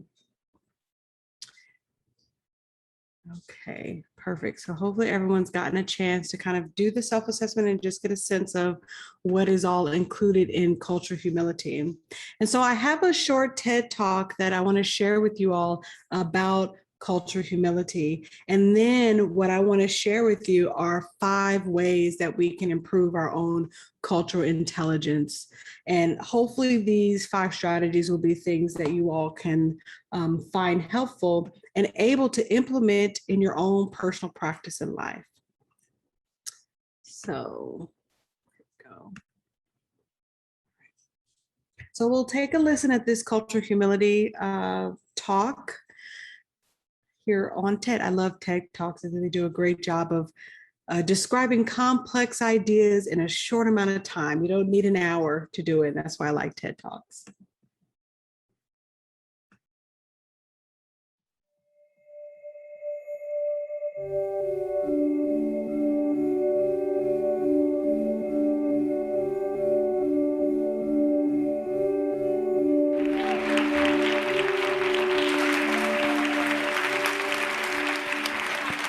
Namaste.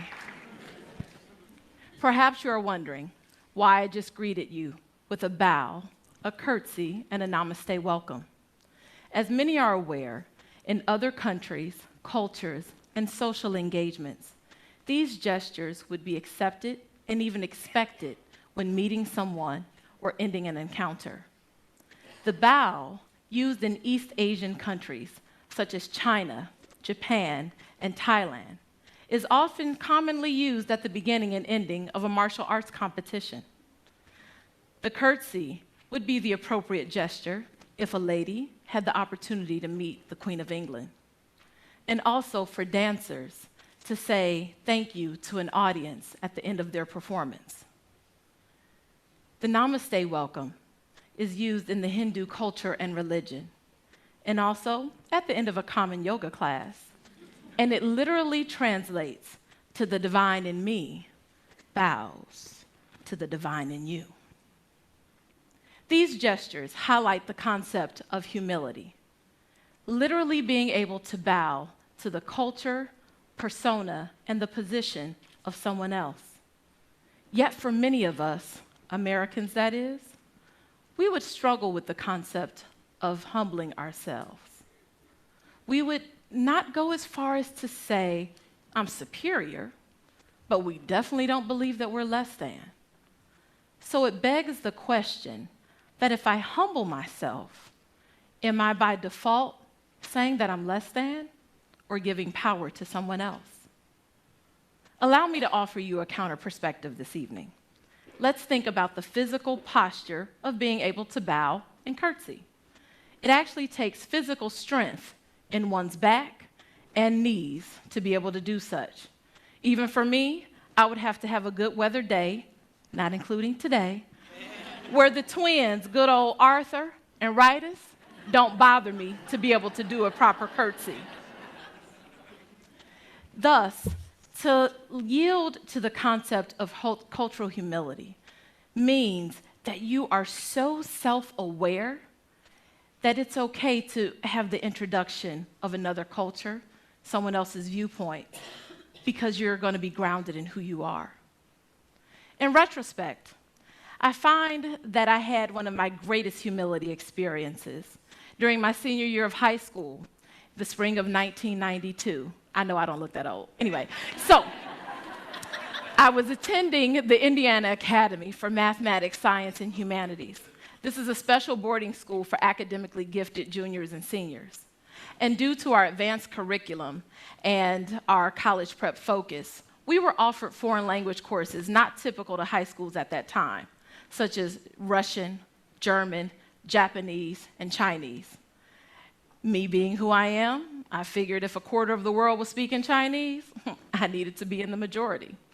So after nearly 2 years and learning almost 300 plus characters, our teacher decided that we needed to have a true cultural immersion experience. And by the way, that's enough characters to actually be conversational. So I know what you're thinking. We went to China. No, school didn't have that kind of money. But she gave us the next best opportunity to our rural Indiana location, Chinatown in Chicago. There you go. My classmates and I were extremely excited. The opportunity to use Mandarin for the first time with native speakers. So we spent most of the day walking around town, buying souvenirs, of course, and taking in the sights. Finally, we decided to have a little lunch and eat what we thought was pretty authentic Chinese food. We sit down at the restaurant, we open the menu, and we're excited. We can actually read most of the characters. One by one, my classmates start to order their meals, and the waitress, you can tell that she was impressed through her smile and even a slight bow. I was the last one to place my order, trying to give myself more time to get my words together. But I got a very different response. After only 3 or 4 words, the waitress literally takes off running to the back of the restaurant. I look at my teacher and I ask her, did I say something wrong? For those who don't know, Chinese is a tonal language. Therefore, the meaning of a word changes based on one of the 4 tones. She assured me that my Chinese was fine, had no idea why the woman ran off. Just as we were finishing our conversation, the waitress comes back with what appears to be the entire kitchen staff. And she says to me in Mandarin to speak again. And so I finished placing my order. I can tell by the huge smiles and even the head nods that that great mystery had been revealed. Perhaps they were used to white Americans speaking their language, but I think I may have been the first Black person they ever saw speak Chinese. As a cultural diversity trainer, I have learned that this was truly one of my greatest cultural humility experiences. I didn't know then what I know now, But I had been spending about 2 years yielding who I was as a Black person, American, and native English speaker to learn and appreciate the culture, history, and language of China. I wanted so desperately to be a part and to be immersed in this wonderful culture. And so we have this concept that I realized that was really the pinnacle moment for me. The kitchen staff or the restaurant staff was impressed, perhaps even honored, that we as outsiders had learned their language. And I was trying so desperately to get it right. I wanted to pay honor to the country and the culture and the language that I had become so fond of. And so this type of cultural surrender and the increasing multicultural diversity in our society, I believe, is the foundation that led Doctors Melanie Turveloin and Jan Murray Garcia to develop the concept of cultural humility in 1998. These physicians were looking to develop a concept and a model that would be an extension or go beyond the limitations of cultural competency, but yet create a cultural framework that would help them to better serve their patients. Essentially, they realized they're the experts in medicine, but not the experts in culture of their patients. Yet they understood fundamentally that culture weighs heavily in someone's thoughts, their beliefs, their habits, and the choices that they will make for their life. You see, cultural competency is learned knowledge and also skill set that you need to manage cross-cultural relationships. But it actually can have some shortcomings and cause prejudice because the focus is heavily on what you learn and not necessarily looking at and evaluating your own personal experiences. Thus, cultural humility was created to be a process-oriented approach that takes into consideration who you are, your experiences, how you live the world, how you view the world through your own identities. Let's take me for an example this evening. I see the world through my lens of being a Black woman who's Christian, middle class, and heterosexual, to name a few. As a cultural diversity trainer, I've used the concept of cultural competency for many, many years. But I see cultural humility as an evolution of that work. Not to say that cultural competency is bad, but just that now we've taken it another step. And so what we've done is have that focus on who we are and then also being able to value what others bring to the proverbial table. And so let's evaluate these two schools of thought tonight. Cultural competency suggests that learning is finite, which means I can take a course, I can take a workshop, and learn about a group of people. So you may have someone say, hey, I understand Mexican Americans and their culture. Prior to my teaching in Houston, Texas, I took a cultural diversity workshop. Whereas cultural humility says that learning is infinite. We are lifelong learners who must critically self-evaluate. We must look at who we are, what we believe, and why based on our own experiences. And so I had the opportunity a couple years ago to do a follow-up training to an organization I had worked with previously, actually right here in Westchester.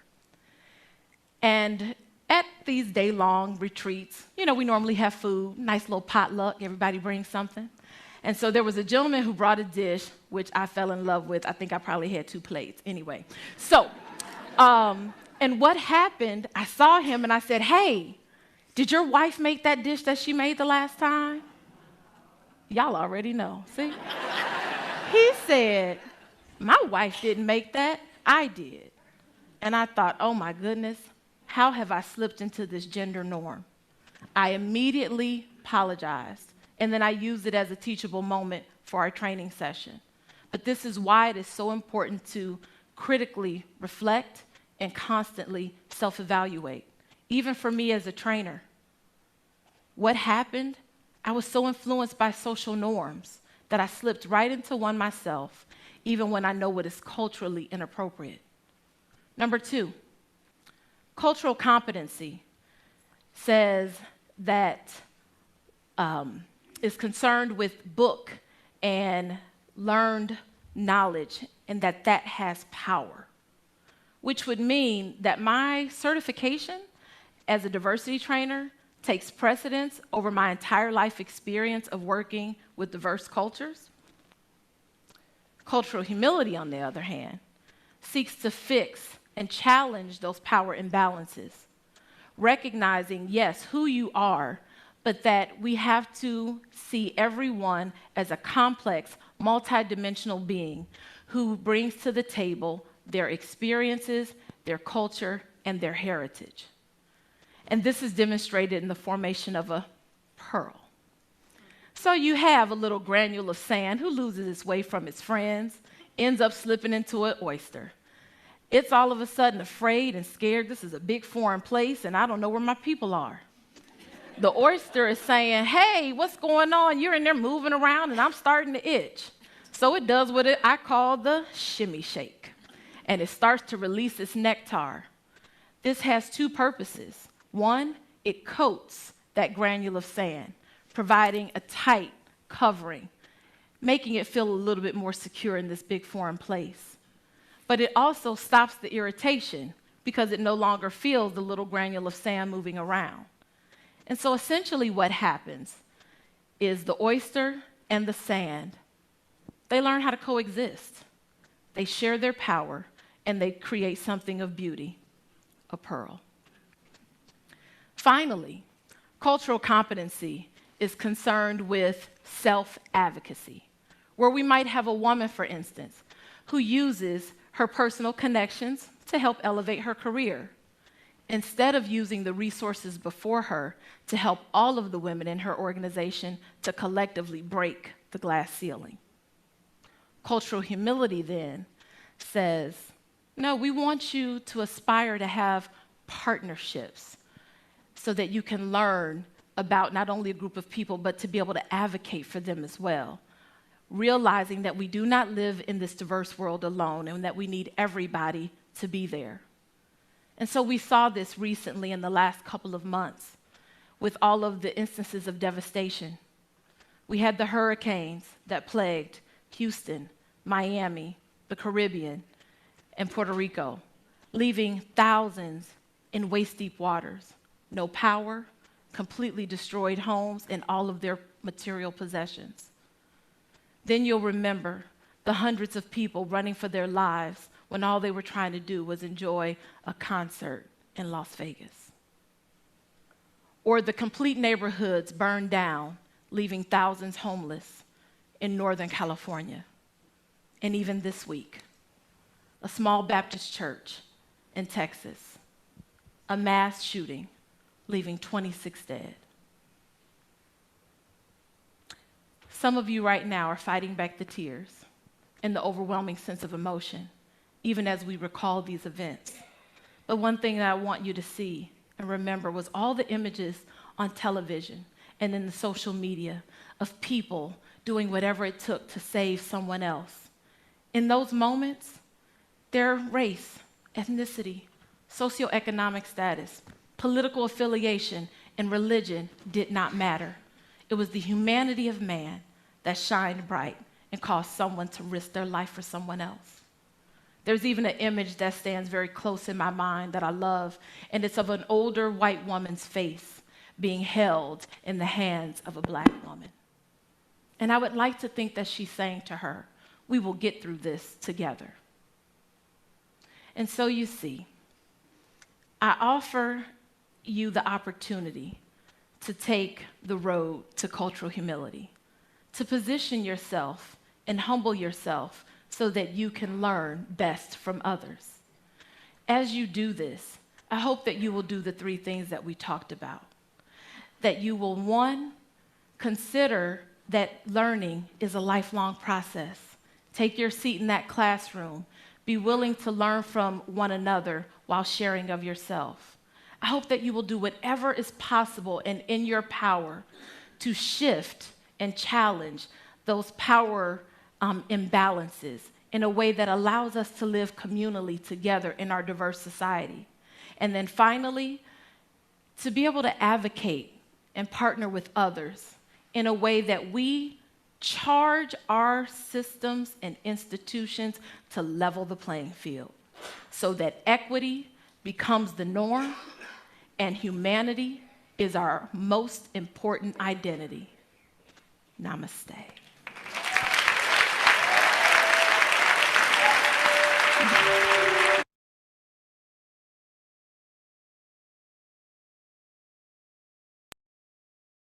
Oh, whoops. I forgot to put the closed captioning on that one. Sorry, guys. Something I'm working on with speaking of inclusion, right? So, okay, thank you, Elisa, for saying that that was powerful. I really like how she describes cultural humility. You would think I don't ever watch these videos, y'all, but I take notes every time because I feel like there's just like so many nuggets in a video and there's just so many things to kind of pull out and think about. I want to kind of talk about everything that she shared a little bit here. And something I was really intrigued by is how she started in thinking about greetings. And I wrote down greetings and interactions. And I think about our work in prevention, recovery, treatment, no matter where you are on the spectrum, we're constantly greeting patients. We're constantly greeting our clients, our communities. And I really thought about for myself, my note to myself is, am I, what spaces do I need to grow around cultural humility and greeting folks? And the language that I use and how I do it and how I say it. And I thought that was really, really awesome. I actually had forgotten the definition of namaste. And hearing what it means, which is the divine in me sees the divine in you, I really, really loved that. I'm a spiritual, energetic person. And so I like things that kind of think and honor that. And when I think about conversations about equity and conversations about cultural humility, imagine if we actually thought of each other as divine. The ways in which we would treat each other would have to be elevated. Because if you actually thought of people being of God and having divinity, and it was spoken earlier about us all truly being connected and interconnected. Some of the ways that folks are treated just based upon their gender, their religion, their race, truly wouldn't make sense if we actually embraced things like the concept of namaste, right? And so that really popped out for me. The other thing that I really like that she talked about is yielding to cultural humility. I thought that was a powerful statement, that when you are grounded in yourself and who you are, and this is why we spend so much time talking about identity, talking about our own biases, talking about self and doing that exploration, because as you get better grounded in who you are as a person, what you bring to the table, cultural humility and the ability to yield to hearing what someone else's perspective is, because you stand strong in your own perspective or grounded in that, is an important aspect of embracing cultural humility. So I really liked that. I did find it interesting that the cultural humility word has been around since 1998. Okay, because I find it interesting because at the same time, it was developed and created as an opportunity to replace cultural competence. And I know I started in the field in 2001, okay? So it was after 98. And I'm thinking, how come I was still learning about cultural competence? Why hadn't I already started learning about cultural humility? So again, for me, when I think about the conversations, that the part of this that we're talking about is, what can I do? What do I have the power to do? And for me, it's applying the knowledge I learned. That's why this last segment is all about, how do you take the knowledge that you're gaining and apply it to action towards a worthy goal? And so I found that interesting to think about how the resources, the information to progress, we have already. Most of it we have, you all. It's a matter of putting that knowledge into action, because I would believe, as someone who came into this field after 98, I should have already been learning about cultural humility. However, this was a topic I had to self-learn, y'all. Or I, worked in a particular space and wanted to talk about it, so it came up there. But it definitely wasn't a part of my basic education in any way. And that's what I'm saying. We've got to start making some shifts around. Yes. So Eddie, I was thinking about you, actually. I agree. It reminds me of the comment you made about being a part of a circle, and the 4 colors and just all of that history, which is so deep for the true first peoples of America that got unfortunately stripped. So we forget the human aspect of our work and the essence behind. Yes, I totally agree. Oh my gosh. So we're still teaching cultural competence. And we are. And, I realize that, PTTC is connected to SAMHSA. And I always say this, I'm like, I wish SAMHSA would change the SPIF. I'm like, it's just a graphic. Can we change? There's a couple things. There's cultural competence in the middle, especially being that cultural humility has been around since 98, y'all. I'm like, what's taking us so long to make that literally text change? And then the other one that gets me is substance abuse. Okay. We talk about language. Language is important. We think about all the stigma that's surrounded already around our work. And so the fact that we still keep using that word abuse, and I heard someone say SAMHSA could stay the same and just call it Substance and Mental Health Services Association. You know what I mean? And I was like, oh, wow. Yep. Night is another one. Drug abuse. Yes. So, and if you think about the history of a lot of these groups, these organizations, right? We talk about structural and institutional stuff. They've been around for a long time. Yet the knowledge that we have about language and cultural humility is also dated too. Like, the concepts are not, we didn't just learn about, stigma and just learn about cultural humility last year. These are things that have been around for a little while, but yet we're really, really slow to make the changes that need to be made in our organizations. I have been seeing folks, thank you guys for the chat. I've been seeing folks do this on their own, to have agencies. So many of our agencies have the such and such substance abuse coalition, substance abuse this. And I've been seeing a lot of folks take it upon themselves to rename their coalitions. I see Weston mention that, of removing the word abuse from the organization name. I've seen it also with other groups do the same thing. Okay, the ethics class yesterday, the speaker said the speaker, yeah. Oh, wait.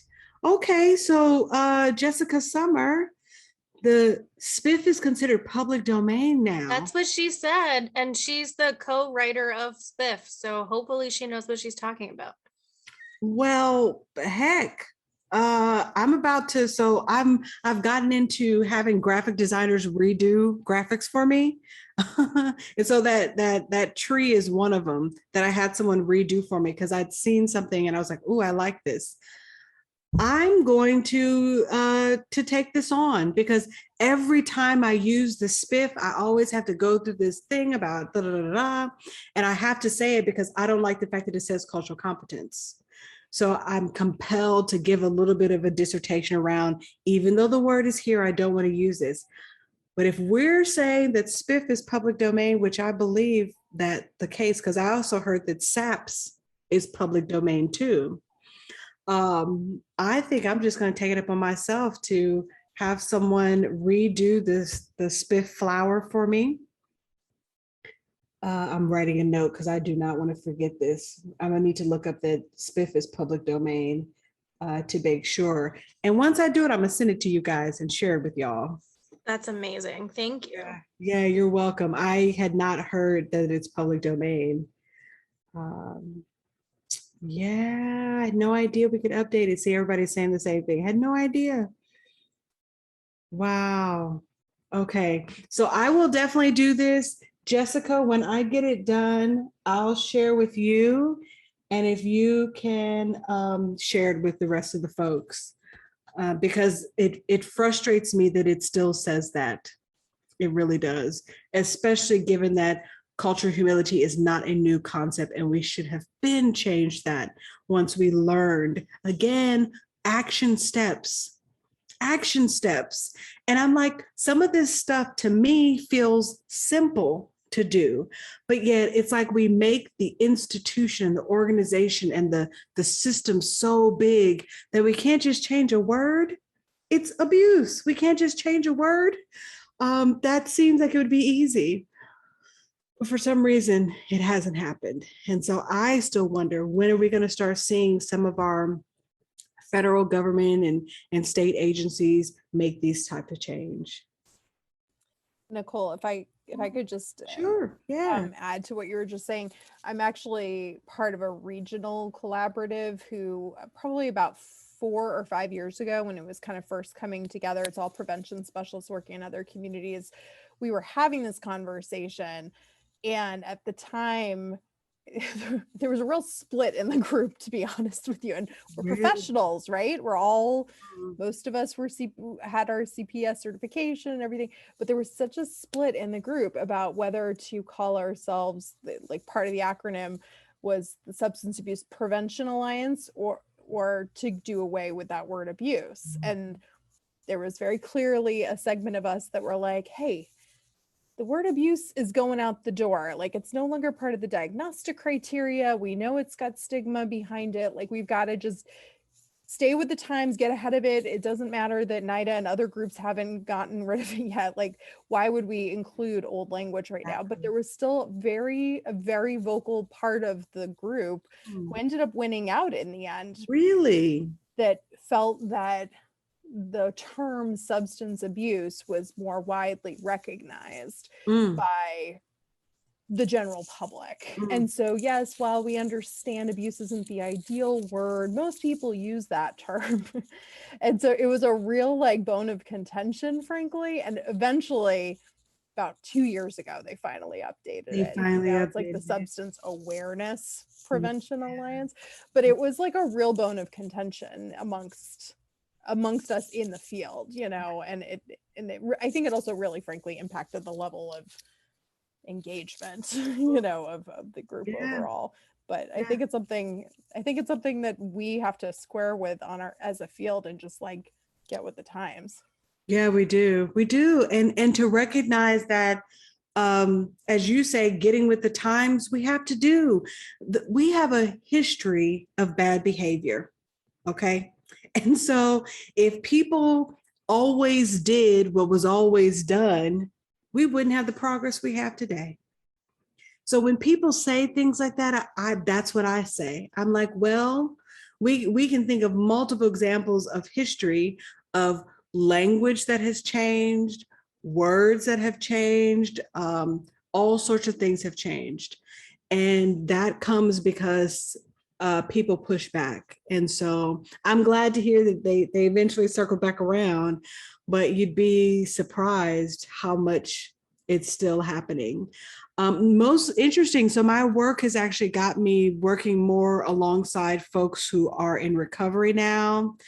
And what I'm finding interesting about language and generational cultural differences, and I just had this happen to me literally last week, is I was around a group of folks who are in recovery, however, they're older. And the language they were using, they kept saying addict. And every time it just made me cringe. That word feels like abuse to me.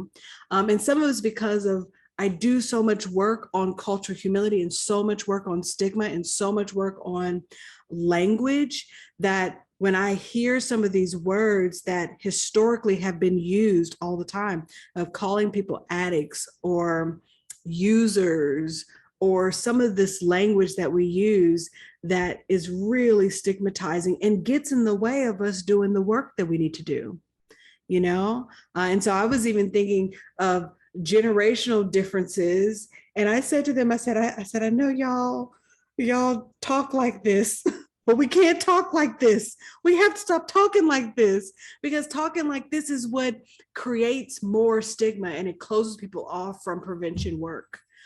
And these are folks who are in recovery. So what's interesting is when I think about some of our challenges with our field of substance use and misuse, which are typically the words that I use as substance use disorder, I don't call people addicts, but you will have folks in treatment in these prevention spaces who literally use that kind of language, and it's so stigmatizing. And then you add, we talk about intersectionality, right? You add race, you add a bunch of other stuff, and now you have a person that's carrying multiple identities that are debilitating. Okay, we talk about trauma, we talk about ACEs, you might as well just keep layering on people. And these are the ways that I've been thinking about connecting stuff, because I think this conversation about cultural humility, this conversation about increasing our own self-awareness around our language is so critical for us, creating new things in the work that we're trying to accomplish. So that's great. Thank you guys for sharing. Along those lines, I was just going to say, like, I'm still learning to not use the term medication assisted treatment anymore. So MAT, now the more preferred language is medication assisted recovery, because there's been so much stigma within the recovery community around medication as a legitimate form of recovery. And so if folks aren't with a bunch of stuff too, right there, you know? Right. So, and if folks aren't familiar with it, the Graken Center for Addiction at Boston Medical Center actually has a really great pledge. I can put it in the chat. Oh, yes, please do. But they have a training that they do for medical professionals, healthcare professionals, around how to get rid of stigmatizing language. And the pledge does have examples in it of how we use non-stigmatizing language when talking about substance use disorder versus what the kind of like historical stigmatizing language is. So it's just a really helpful reference. So I'll put that in the chat. That's great. You know, I'm actually glad you happened to mention, thank you. I learned something new. I did not know about the transition from medication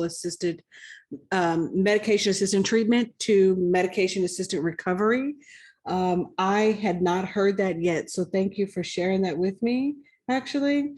What I was going to say and comment to that is just the recognition that there is a resistance to that. And to me, that's residual to and connected to the whole conversation around health literacy and the fact that we still have folks who don't believe or understand that addiction is a biological disease, you know, because every other disease, whether it's diabetes, okay, insulin is a medication assisted treatment, you know, and we don't treat folks who are diabetic and needing insulin in the same way. So that is just some of the connection here and some of the ways we've got to begin to tease out some of the stuff that's preventing folks from getting access to care. Okay. Yeah. So thank you for sharing that. I'm going to click on this link so I don't lose it. That way I can save it for next time. Thank you so much. This is going to be great. I have to definitely bookmark this and read it. Okay, so let me share. I want to leave you all with 5 ways to build your own cultural intelligence. And these are just some strategies and easy ways of what you can be doing to build cultural intelligence. And the first is just being curious. Something she said in her talk is we are lifelong learners. And the first step to cultural intelligence is to continue to be a lifelong learner, whether that is by interacting with people. And I would say, you know, interacting with people is changing because of the concerns around the pandemic and COVID and that sort of thing. However, I keep reminding people that we are so blessed to have the technology that we have. Imagine what it was like for the people in 1918 to go through the Spanish flu and that pandemic. And they didn't have internet. They didn't have cell phones. They didn't have Zoom. You know what I mean? They didn't have any of the cool stuff we have now that lets us still stay connected despite. And so I want to encourage folks to continue to be curious, even if you have to limit your physical interaction with people. There's so many ways we can use technology to maintain our curiosity and to learn more about other cultures. And that's the beginning step to cultural intelligence. Something we've talked about a lot today is developing our own self-awareness. Again, it's hard to create change on something you don't know. And remember, some of the things we talked about is a lot of the biases that we hold or prejudices that we hold are in the subconscious level. So one of the things that you can do is to continue to work on your own self-awareness. A lot of people do this by taking quizzes, self-assessments. Reading can be a fabulous way of understanding your own awareness of self. The other thing is to keep an open mind. And the language they use here is make your mind a clean slate. And what I like about this is recognizing that the brain is our most beautiful asset. We have the ability to learn so much. And as you keep your mind open, you end up learning more. Because here's the reality, right? For anybody, you know, we are raised by other people who have culture. We're raised in communities and neighborhoods. And so your cultural knowledge is bound and restricted to your geography. Because if you yourself have been born in Australia, or born in Canada, or born in China, or born in Kenya, right? Or born in Costa Rica, you would have a completely different culture than you do now, because culture is geographically based. And so the beautiful part about cultural intelligence is recognizing that and keeping your mind open to learning new things about what else is out there in the world, because we do live in a very big place. This is connected to the second one, which is developing an awareness of your own biases, because that helps you catch yourself and see how you might be discriminatory in some of your own personal actions. And so this is a really, really key way for you to be able to make your own changes when you know what your biases are.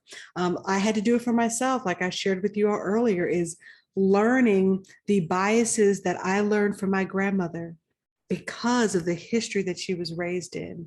And so I had to develop my own awareness around those biases so that I could create change in myself and do and be different. And then the last one is to take opportunity to place yourself in situations with people of different cultures. And this becomes so important if you're someone who is living in a predominantly homogenous space. If you all remember our first exercise, one of the questions I asked, that last question, which is, what does the landscape, the cultural landscape of your life look like at work, at home, and at social? And if all three of them were the same, I encourage you to really look and seek for opportunities to learn more about different cultures, to expand your horizons in that way, because that's where the true growth happens for us.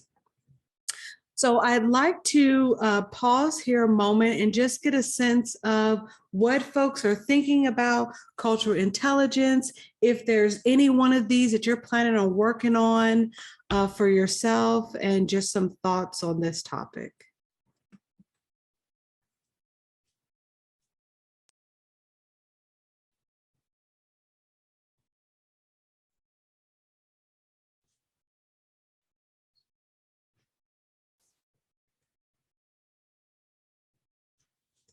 I know we at the tail end, y'all.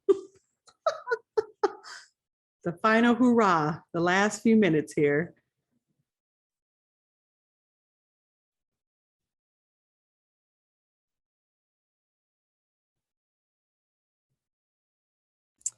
Nicole, I'm really grateful for the action the like action checklist, the prevention action checklist that you created and that you shared. I've already sent it to the staff on my coalition because it just seems like a very manageable and a very manageable starting place. And I think as somebody who's wearing my prevention hat while I also participate in this equity action planning process that my larger municipality is going through, I'm finding I'm like literally participating in multiple like kind of equity task forces like at the same time, like one within my coalition. We've got consultants working with us on creating our own internal equity action plan, but then I'm now part of this separate but kind of parallel process that the larger municipality is going through. And so all the same themes are being discussed, but sometimes the toolkits that are being shared in, you know, with different consultants in different settings are touching upon the same things, but the process just looks different. The toolkit, the graphic organizers for like how to really drill down into action steps just looks different. And I'm finding some of it to be very challenging to just like apply. Like I'm finding some of the tools themselves challenging to apply. So I appreciate how kind of like simple and straightforward, right? And clear and clean that document looks like. So God. Thank you for that. I appreciate that. Yeah, I'm so glad you feel that way. There were 3 of us who worked on this together. And that's what we wanted, is to make sure it was simple and easy, because that's a part of the problem. So to me, that's a part of the academic space, is we make stuff so complicated. It's like a 50-page document. Who's got time to read it, first off? Okay. And then creating the changes can be challenging. So I'm glad you actually found, just upon looking at it, helpful, because that was the intention of this particular product, is what can we say simply and easily for people to do right now? Because that's what people are looking for. What can I do right now? And as you begin to do some of these things more, it's like a domino effect. Other stuff starts to happen naturally. Other conversations come up. So I'm glad you found it helpful. Awesome. Any other thoughts or comments from the room today? You guys have been great. You really have been. I appreciate all the level of conversation we've had.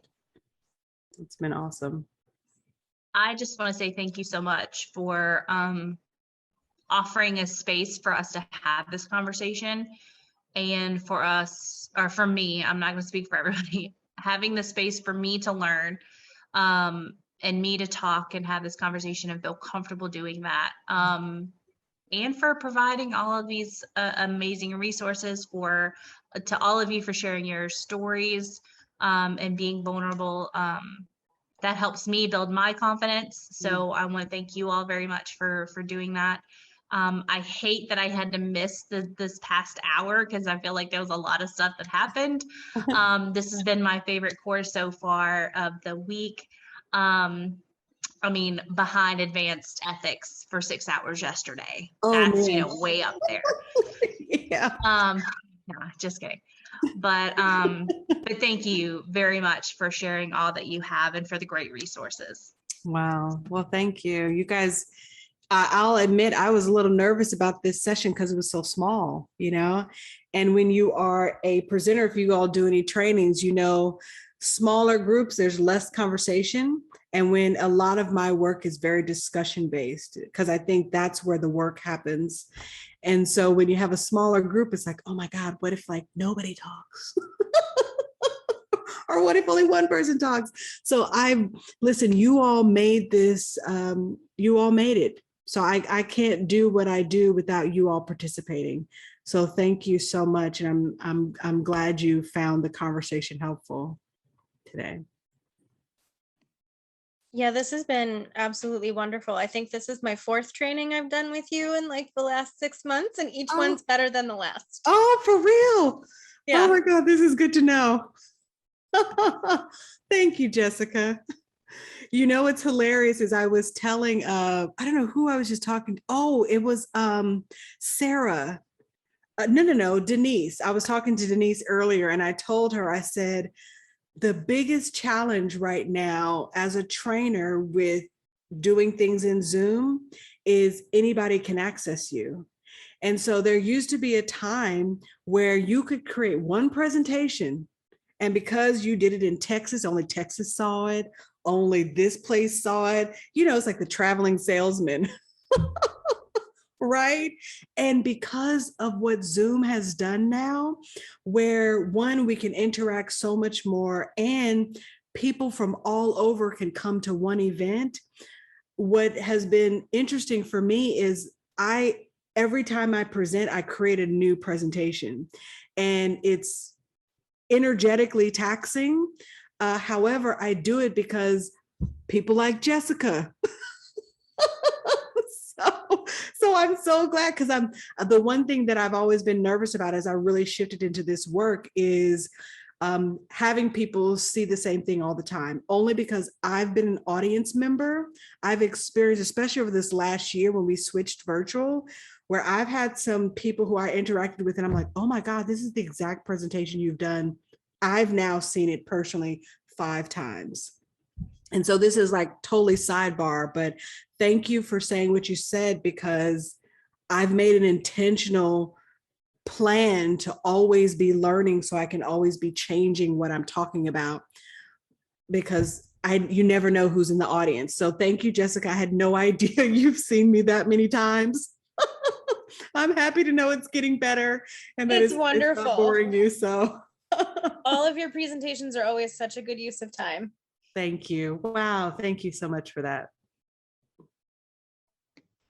I just wanted to go back to the language piece for a minute. My organization, I guess, met with a bunch of other organizations in the community, other community organizations, to talk about language, saying like, you know, you can't say abuse, you can't say junkie, you can't say addict. And, you know, one person had to come out and say, you can't tell me what language to use. And it's like, people are so stuck, you know, if you've been in the field for years and years, even if you're, you know, maybe adjacent to the prevention space, it is really hard to get out of certain language, but we have to keep pushing forward and saying we need to use better language, because it literally changes how people are treated. It's true. It's so true. Thank you for saying that. Like, really, it's so true. And we got to start checking ourselves, y'all, because the conversation I was talking about earlier, this was amongst other people like myself who are doing trainings, who are, you know, and I'm just like, oh my God, what did you just say? Like, you can't talk like that, you know? And so we've got to start pushing back. And so thank you so much for bringing that into the room, Weston.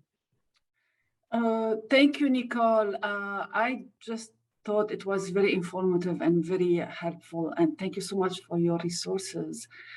I love Nicole Burke. I've heard her before, not Nicole, you are Nicole. Nadine Burke talk in the morning. I've heard her before, and every time I hear her, I start crying. Yeah. So, but the morning, the plenary was very good as well. So thank you for the resources. I am not in the community like most of the rest of the team, the group today, but so I don't have direct contact with communities, but this was very helpful. But we do fund communities like Katie.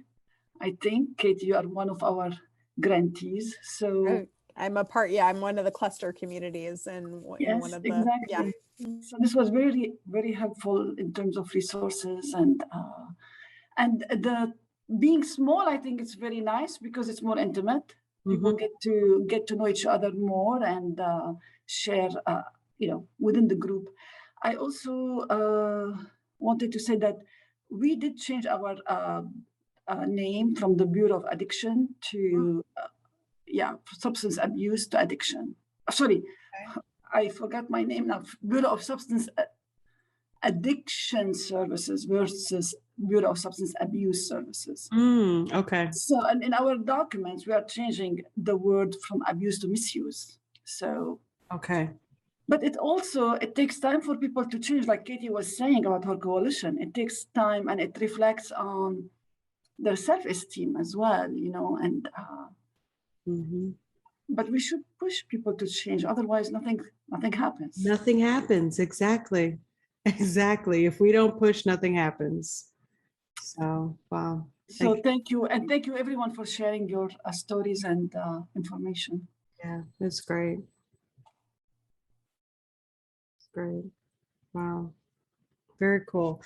If you guys give me just 1 minute, I was actually just over here about to create the quick PDF of the presentation, only because I made some changes. And so I wanted to make sure you guys got it, but I'm going to add the couple links. So I think, Jessica, you just sent a survey. Oh, okay. We Oh, don't you- actually have a survey today. They'll get one later on through email. Okay. So just putting that out there so people know. Okay, so if y'all just give me 1 minute, I want to add the link to the 3 videos to the PowerPoint. Right now it's just a picture. I'm sure some of you would actually like the link to look at those videos again. So give me just a moment. I'm going to grab the links from YouTube and then I can just drop it in the chat. That's the cool thing about technology. I can just drop my presentation in the chat. Since we got a couple minutes, I like to do stuff like this in the session because, you know, people get busy, life happens, and sometimes things get missed. But I believe we're coming to a close here. I'm just adding these links onto my reference slide here for you guys so that y'all have it.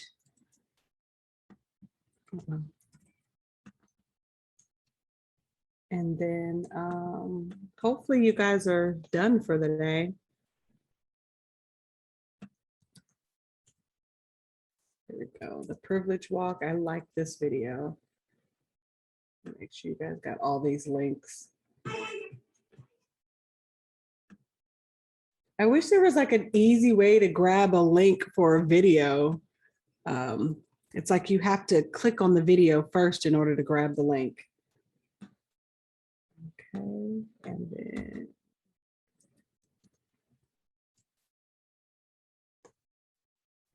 go.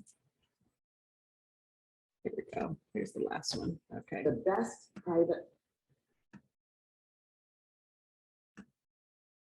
Okay.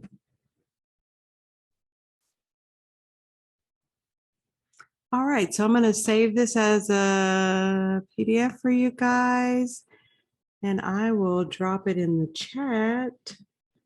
That way you guys make sure everyone's got the presentation.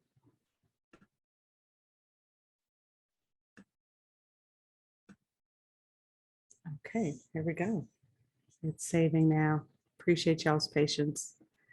Yeah, I had told Sarah I'd make sure you guys got this because when I found out the group was a little bit smaller, I added some different content from the original presentation just in case to make sure I had enough to talk about with you all today, which we had plenty to talk about. So, but I had backup content just in case, you never know. Here we go. Here we go. Okay, it's coming to you guys now. So that way y'all can download that and have it on your presentation.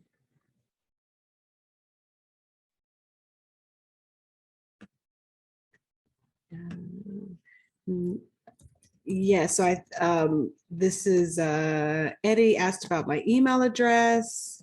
I do have my email address on that QR code, but I'm going to drop it here in the chat. Oh, I sent it directly to.